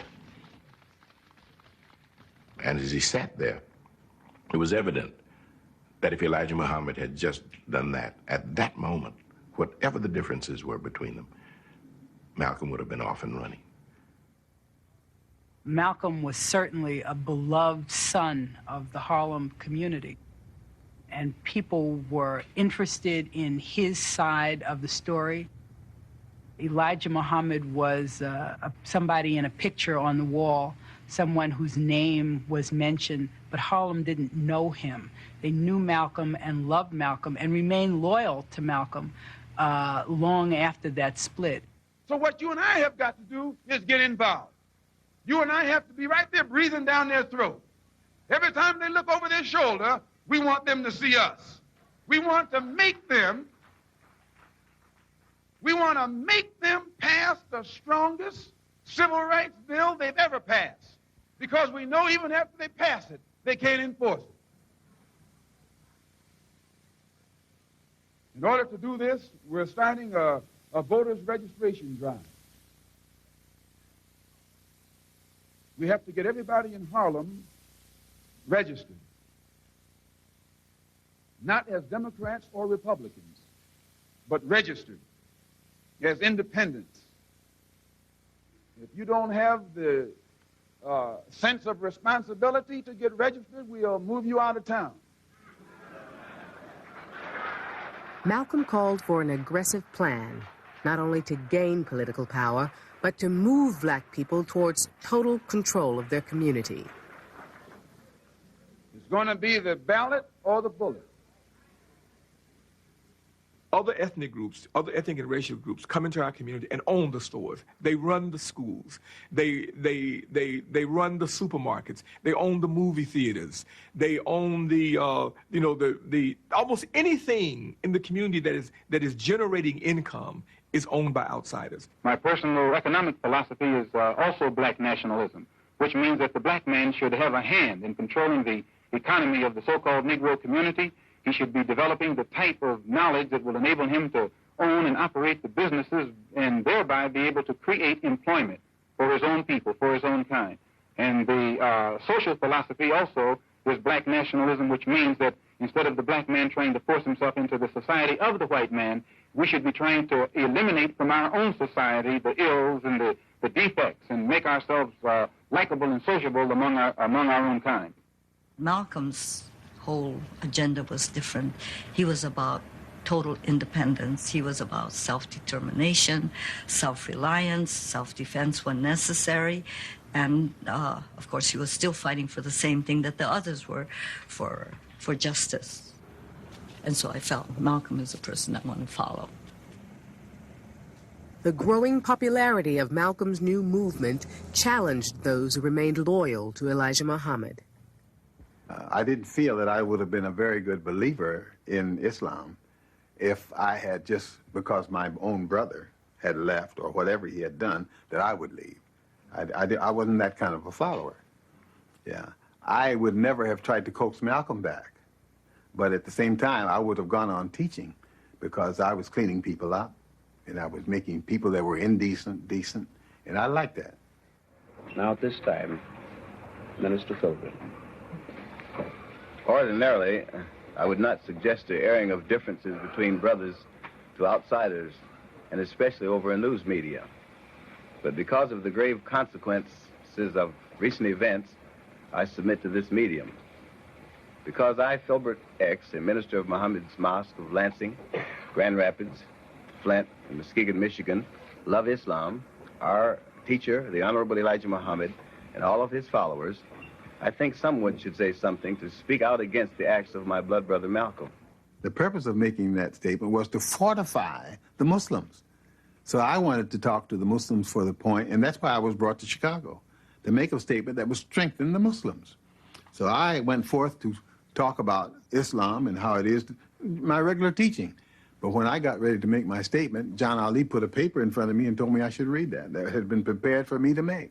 Because I have seen and bear witness as to how Malcolm was raised from a level of nothing to a place of honor and respect throughout the world as a result of Mr. Muhammad's direction, because now I see my brother pursue a dangerous course which parallels that of the precedent set by Judas, Brutus, and Benedict Arnold and others who betray the honor and trust relationship between them and their leaders.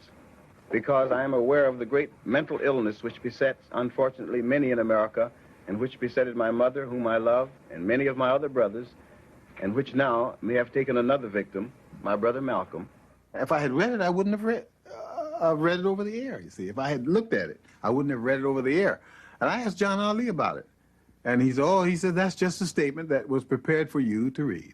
He said, I know the messenger will be very pleased with the way you read it. And that was it. I talked to Malcolm about what Filbert had said. And Malcolm said he wasn't surprised. He said he knew that they were going to use everybody they could. And they could see that they could use Filbert, and they were going to do it. He said he wasn't surprised at the things that Filbert had said in the paper and all. And that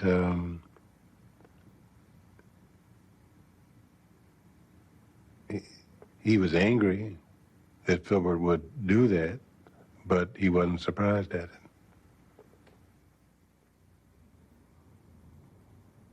See, in Islam, when you're considered a hypocrite, it's quite different than saying a hypocrite in Christianity or just a hypocrite who posed as a friend. In Islam, when you are accused of being a hypocrite, there are times when your life can be put on the line. I recall getting some of those papers, and one I remember that stays in my mind is a picture that had Malcolm with horns on his head, and his head had been severed, and they were calling him a Judas. And I recall reading the language of ministers in the paper. I won't say Farrakhan. I know he was one of them, but there were other ministers too. And I recall reading that language, and I said to myself, they're trying to get him killed. They want him dead.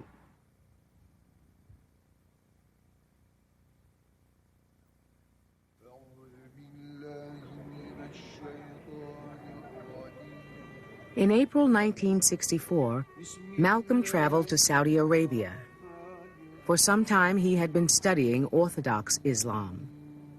Now he arrived in Jeddah on his way to perform the Hajj, a pilgrimage required of all Muslims. Members of the Saudi royal family helped him gain entry to the holy city of Mecca. My first impression of him was an eye-opener, because I saw a different person totally. I didn't see the fiery fire breather. I saw a very timid, almost shy man.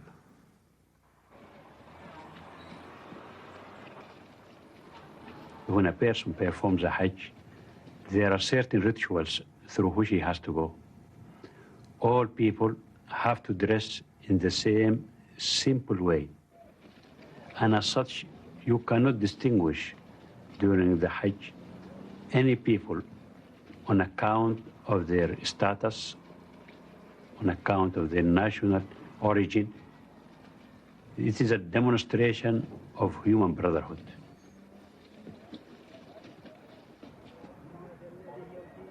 because everybody was in this white garb. The rich, the poor, the powerful, the weak, the sick, everybody. And they were all intermingled. And I think that had such a profound impact on Malcolm.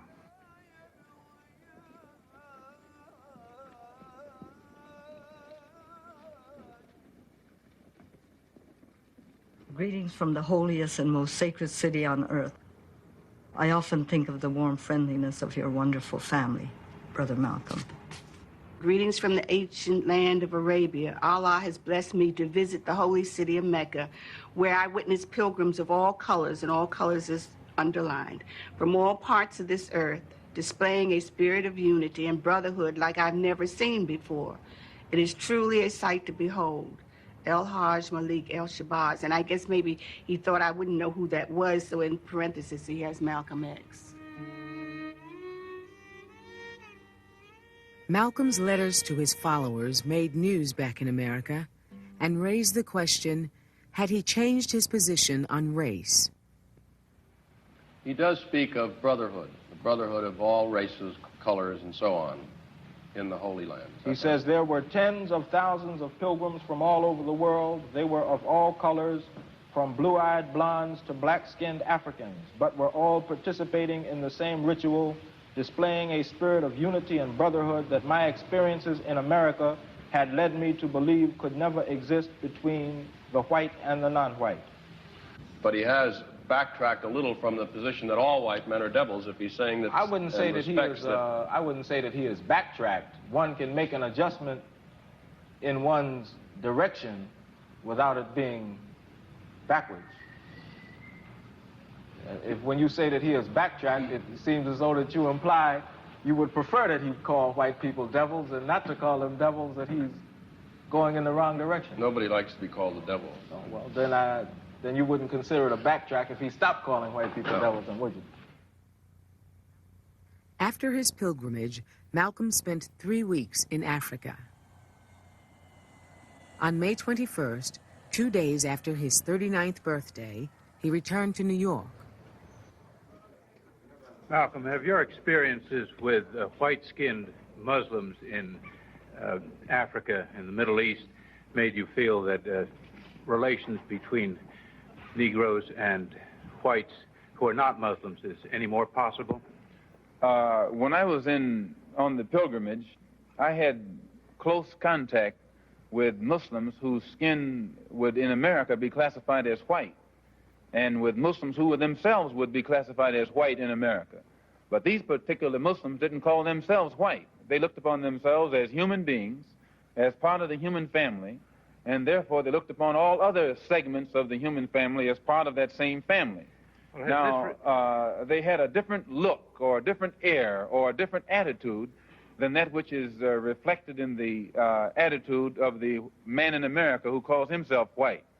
So I said that if Islam had done that for them, perhaps if the white man in America would study Islam, perhaps it could do the same thing for him. Malcolm, are you prepared to go into the United Nations at this point and ask that charges be brought against the United States for its treatment of American Negroes? Oh, yes. Oh, yes, please. I think you're right in my chair. The audience will have to be quiet. Yes, as I pointed out when I was during my traveling, that African nations and Asian nations and Latin American nations look very hypocritical when they stand up in the United Nations condemning the racist practices of South Africa and that which is practiced by Portugal and Angola, and saying nothing in the UN about the racist practices that are manifest every day against Negroes in this society. As media attention increasingly focused on Malcolm, the Nation of Islam stepped up its attacks and filed eviction papers to force him from his home.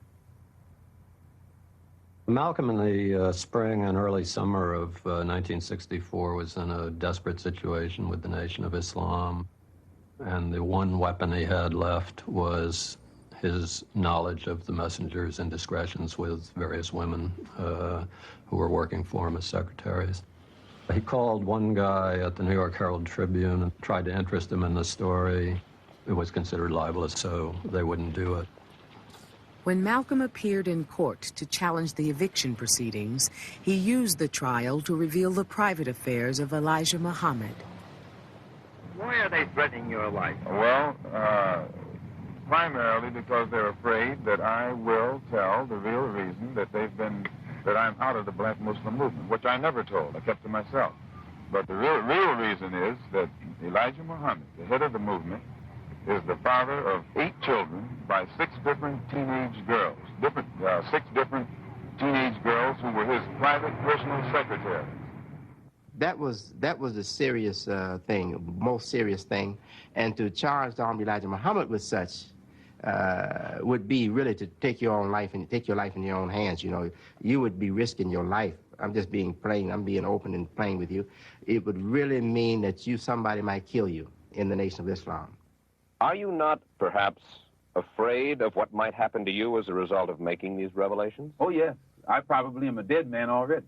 What do you mean? Well, when you understand the makeup of the Muslim movement and the psychology of the Muslim movement, as long as I myself, by having confidence in the leader of the Muslim movement, if someone came to me and I had no knowledge whatsoever of what had taken place, and they told me what I'm saying, I would kill them myself.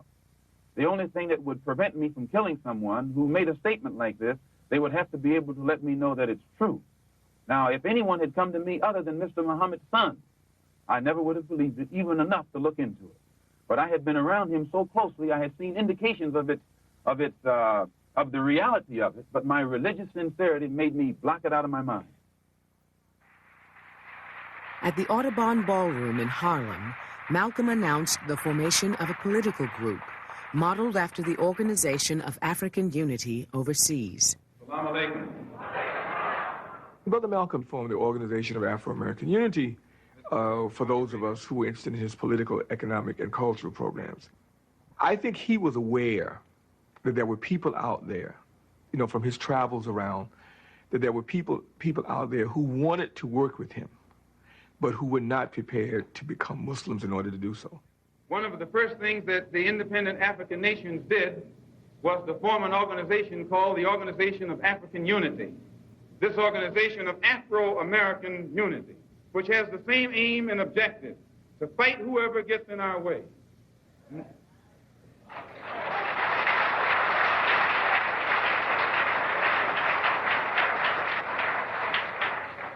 To bring about the complete independence of people of African descent here in the Western Hemisphere, and first here in the United States, and bring about the freedom of these people by any means necessary.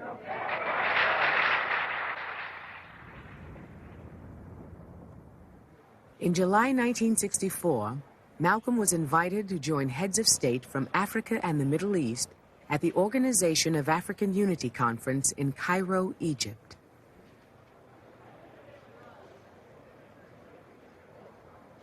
Malcolm X saw no contradiction between the African fight and the Black American fight in the United States. He thought one was an extension of the other. He can draw support from one to enhance the other. In the 1960s, Africans had a lot of misgivings about American foreign policy in Africa, because unfortunately at that time, the American foreign policy was supportive of the colonial policies of countries like Belgium. And the only voice which was echoing the aspiration of the Africans in the United States was that of Malcolm. And there were many Americans who came, but none, without exception, who had the impact that Malcolm had. The man of a message. And the message was not to America only. Malcolm, what is your purpose here? Well, my purpose here is to remind the African heads of state that there are 22 million of us in America who are also of African descent. and to remind them also that we are the victims of America's colonialism or American imperialism, and that our problem is not an American problem, it's a human problem. It's not a Negro problem, it's a problem of humanity. It's not a problem of civil rights, but a problem of human rights. Malcolm traveled to 14 African nations and met with 11 heads of state. U.S. intelligence agencies followed him from country to country. In Nigeria, he was given the name Omowale, the sun returns. When my father was abroad, we had a world map on the living room wall. And anytime you got a little lonesome and wondered where Daddy was, we'd run over to that map. And where is he now? And he's in Cairo, which is the capital of Egypt. And he's over here with Nkrumah, and he's over. So there was a different kind of passage that we maintained when he was abroad. Malcolm returned in late November 1964. He resumed the weekly OAAU rallies at the Audubon Ballroom and continued his collaboration with Alex Haley on his autobiography. He said, you know, I'm writing this book, and I don't really know about doing this book. He had some problems with the family having to be subjected to the things that he would say. I'd say, Malcolm, you know what? None of us are going to ever amount to anything until we get our mother out of Kalamazoo. It had preyed on my mind for years, and I didn't talk about it, but it was eating away. And he looked at me like, I'm glad you said that, because it's been bothering me too. And he said, Bonnie, promise, I'll do something. And the next thing, Malcolm never got back to me. The next thing I knew, I got a call. My mother was in Lansing at my brother Filbert's. And he later told me that it had been pent up in him all these years. He didn't want to think about it. He certainly didn't want to talk about it because he did not feel good about it. But he felt so great when he and his brother came together to have their mother released.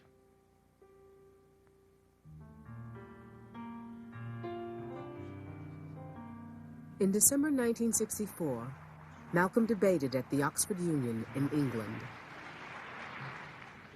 I read once, passingly, about a man named Shakespeare. I only read about him passingly, but I remember one thing he wrote that kind of moved me. He put it in the mouth of Hamlet, I think it was, who said, to be or not to be. He was in doubt about something. Whether it was nobler in the mind of man to suffer the slings and arrows of outrageous fortune, moderation, or to take up arms against the sea of troubles and by opposing, end them. And I go for that. If you take up arms, you'll end it. But if you sit around and wait for the one who's in power to make up his mind that he should end it, you'll be waiting a long time.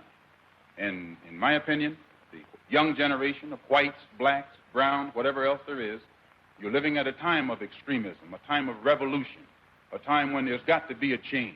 People in power have misused it, and now there has to be a change, and a better world has to be built, and the only way it's going to be built is with extreme methods. And I, for one, will join in with anyone, don't care what color you are, as long as you want to change this miserable condition that exists on this earth. Thank you. Malcolm was always involved somewhere in the struggle.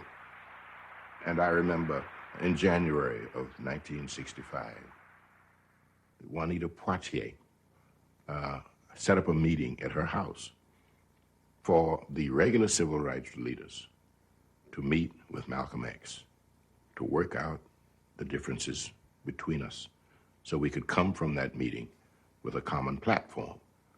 Once again, A. Philip Randolph was there, Whitney Young was there, Dorothy Height was there, Malcolm X was there, several others were there. Martin Luther King couldn't make it, but he sent a representative. And we spent that day discussing Malcolm's philosophy, the mistakes he made, what he wanted to do now, and how he could get on board the people's struggle that was taking place. In his effort to support a Black United Front, Malcolm accepted an invitation from SNCC, the Student Nonviolent Coordinating Committee, to speak in Selma, Alabama. It was the first time he had traveled south to work with the civil rights movement. And I think that the people in this part of the world would do well to listen to Dr. Martin Luther King and give him what he's asking for and give it to him fast before some other factions come along and try to do it another way. The next week, Malcolm was denied entry into France on the grounds that his presence would disturb public order. By this time, Malcolm began to believe that the forces arrayed against him were bigger than the Nation of Islam. But he maintained his relentless pace. Whenever I saw my father out publicly, from a child's perspective, at an airport, it was an invasion. You're going to pick up Daddy from the airport, and there's a slew of photographers and other people, and you haven't seen him in 2-3 weeks, and all you want is that hug. I was certainly privy to the fact that we were being stalked as a family, that the atmosphere surrounding the house, the cars that would be parked, faces that were familiar to me once upon a time. Their attitudes had changed. The night Malcolm returned from Europe, his family's home was firebombed. Asleep in the house were Malcolm, his pregnant wife, his 4 children. They escaped unharmed. And this was probably the thing that surfacely upset him most, because this got underneath the image of Malcolm, the fearsome, the indomitable Malcolm X. This got to the father and the husband of Sister Betty and their daughters. Now, he has told me in the past that he has been having some harassment. Could you give us an idea of some of the things that have happened?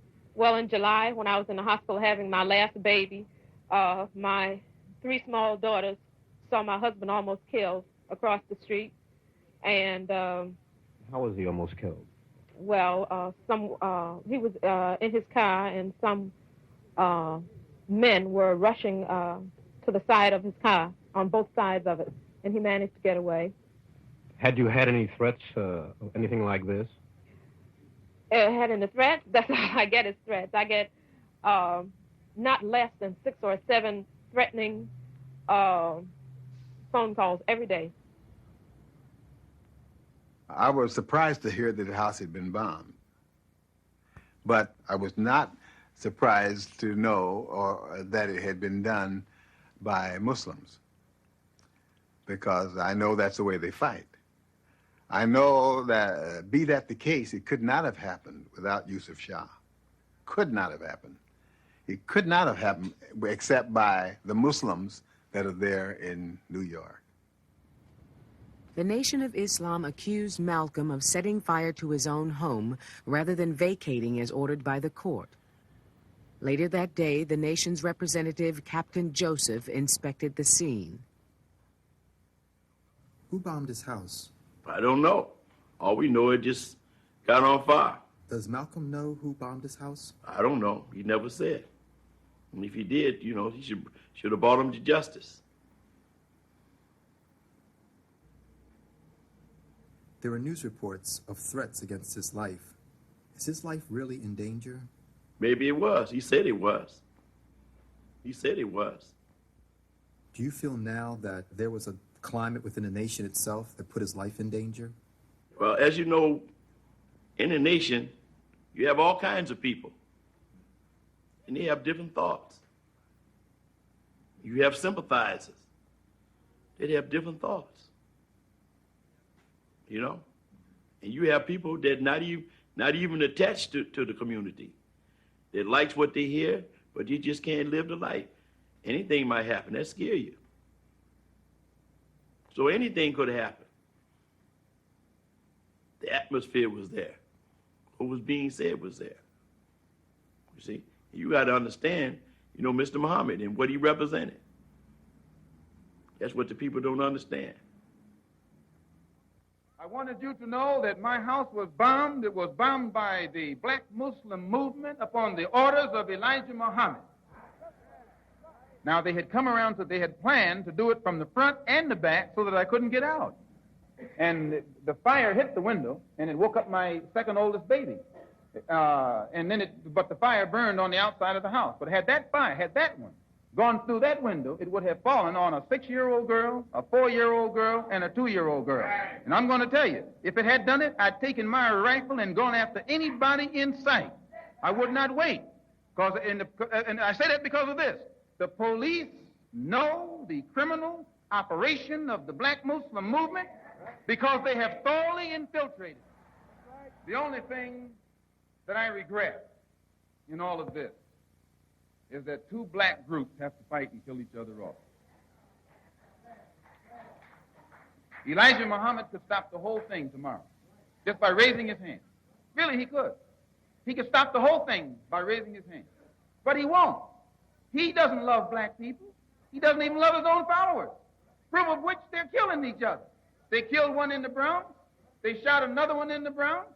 They tried to get 6 of us Sunday morning, and the pattern has developed across the country. The man has gone insane, absolutely out of his mind. Besides, you can't be 70 years old and surround yourself by a handful of 16, 17, 18-year-old girls and keep your right mind. You can't do it. My name is Gene Roberts, and I was assigned by the New York City Police Department to infiltrate Malcolm's organization, report back membership, names, weapons, if any, and I attended meetings and was part of the security on occasions. And at this particular meeting, I was standing up front along with about 4 or 5 other guys, other members, and I heard a commotion in the middle to my right. I started for the commotion, and I see this young fellow come down the middle aisle, and then slip into about the 2nd or 3rd row and take a seat. And he was wearing blue suit, white shirt, and red tie, which is basically uniform for the members of the Nation of Islam. So after the meeting, I reported back to the department that I felt I had just saw a dry run on Malcolm's life.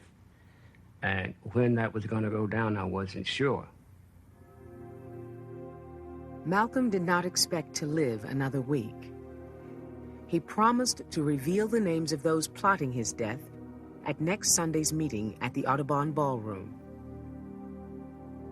The night before, he had said he didn't think it would be a good idea for us to come to the Audubon.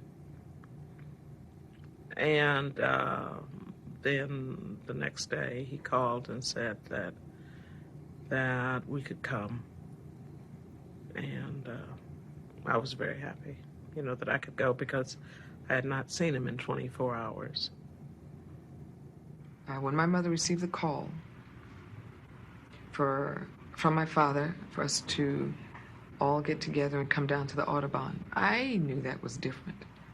That was a rhythm change by that time with all of the things that were going on.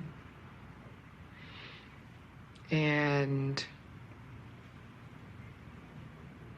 all the while, it was still an exciting venture to get ready and go see Daddy. And we got there, he was late, and we sat at a booth, stage right, downstage right.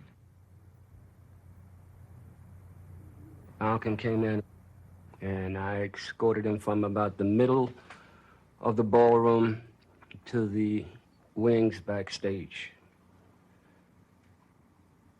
When I got there, I had noticed there were some people already present. And there was 3 people sitting on the first row. They were sitting there reading newspapers. Nobody's paying them any mind. And Malcolm was still in the back. Benjamin Goodman came out, and he opened up the meeting. I opened up for him, and he had sat down behind me, and he said, "Make it plain." Make it plain is the code word that he used for us to bring him forward. So anyway, I did. I brought Minister Malcolm forward. He didn't like a lot of icing, you know, here's Minister Malcolm the Great and all that. He didn't like that. Just plain, you know. Then I heard a lot of shots. And I looked up, and these 3 that were sitting across the front are now working their way from Malcolm's right to Malcolm's left, shooting at him.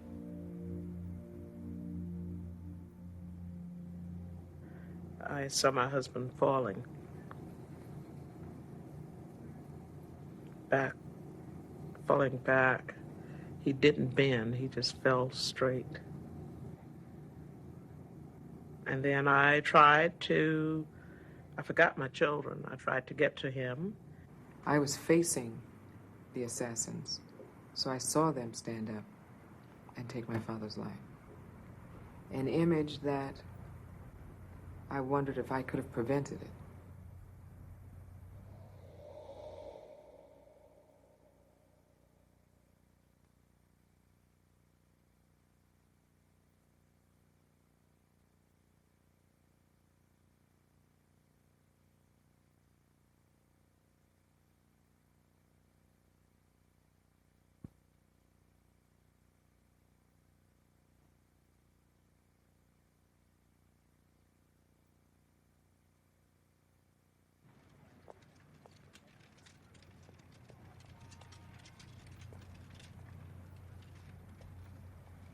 I was going to the Audubon that day, had gotten lazy, and had said simply, I'll go next week.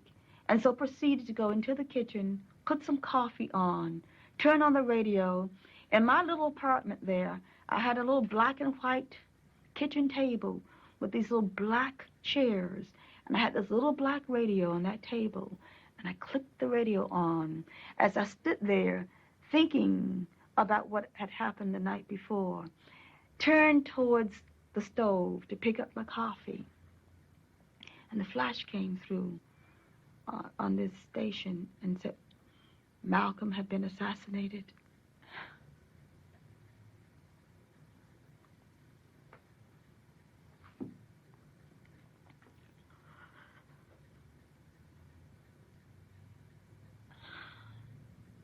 And I froze.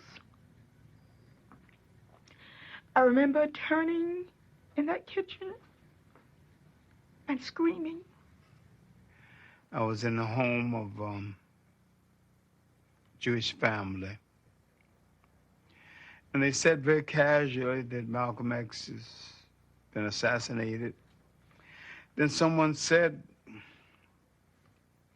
after all, he was anti-Semitic, and I took exception to this, knowing full well he was not. Then I excused myself, and I went into that bathroom and cried about 15 minutes.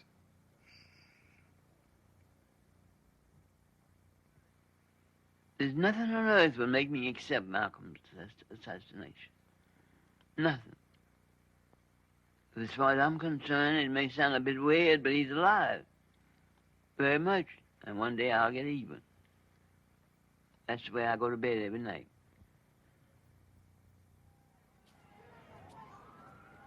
Three members of the Nation of Islam were arrested and convicted of the murder.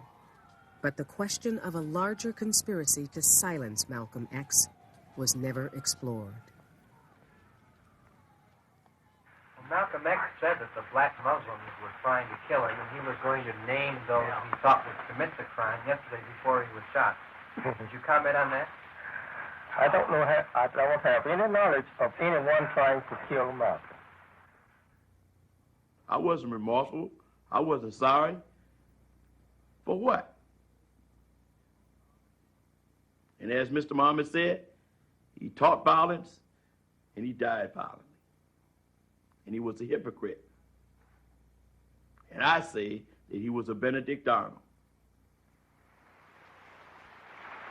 The Most Honorable Elijah Muhammad. The night before the funeral, the Nation of Islam held its annual Savior's Day convention in Chicago. When I got the news that my brother Malcolm had been shot dead, and I was shocked. But I know that he was traveling on a very reckless and dangerous course. And if I was to say I was not shocked, I would be telling a lie. So brothers and sisters, I appreciate these few minutes of speaking to you. Brother Malcolm is dead, and there's nothing we can do to bring him back. And we would be ignorant, with conditions as they are today for the so-called Negro, to get confused and go to fighting and arguing among ourselves and forget all about the one that caused us to be in this condition in the first place. On the day of Malcolm's funeral, I was in the hotel room with my brother, and we were watching it, Filbert and I. And so we saw it on television. I didn't have, many thought I should have been there, but I had no intentions of being out there. When you knew the circumstances and the kind of people that you were dealing with, you had to do your own thinking. And there was no place for me at that time. You don't know what kind of nut sitting around there thinking that they're doing God's will and all this kind of stuff. And here's a member of his family. You don't know what they're liable to do. So for that reason, I wasn't there. And that's why I'm still here, I guess.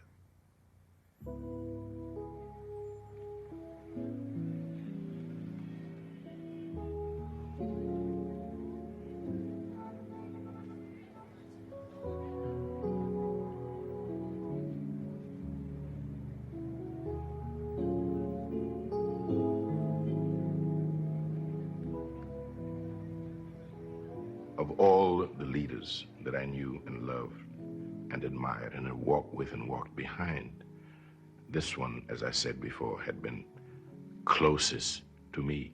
I felt I was losing a son. So I thought that I would like my children and generations to come to know this most important aspect of Malcolm X, that he was indeed our manhood, you know, our shining black prince who didn't hesitate to die because he loved us so. I thought that in honoring him, we honored the best in ourselves.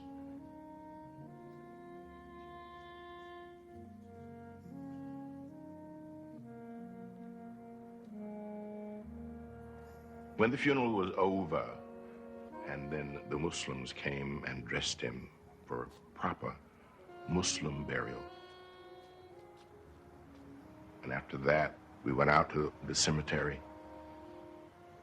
And when we got there, you know, the professional grave diggers were standing there with their shovels, but some of the black brothers said, no, we can't let you do that. We dig this grave. You know, we cover this brother with dirt. And I was proud at that moment to be black.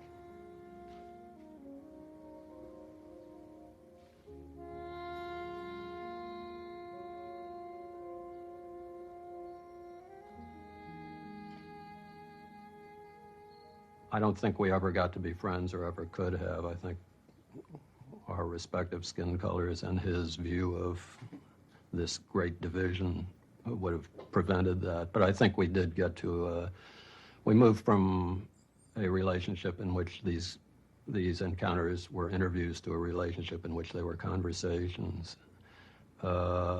And even at my first encounter, I never felt, it's weird to say this, but I never took it personally, even with my blue eyes, and even with him talking about the blue-eyed devil, I never took it personally. I knew I was part of the indicted group, but he had a way of making you feel comfortable, feel as if you were talking man to man. I look at my watch, or I show up late somewhere, and I can hear Malcolm talking about not trusting a person who doesn't wear a watch and who is careless with time. And he first said that to me when I was 14 years old. And I hear it in my ear today like he's still there saying it. Well, what is your ultimate aim? The only way the problem can be solved. First, the white man and the black man have to be able to sit down at the same table. The white man has to feel free to speak his mind without hurting the feelings of that Negro.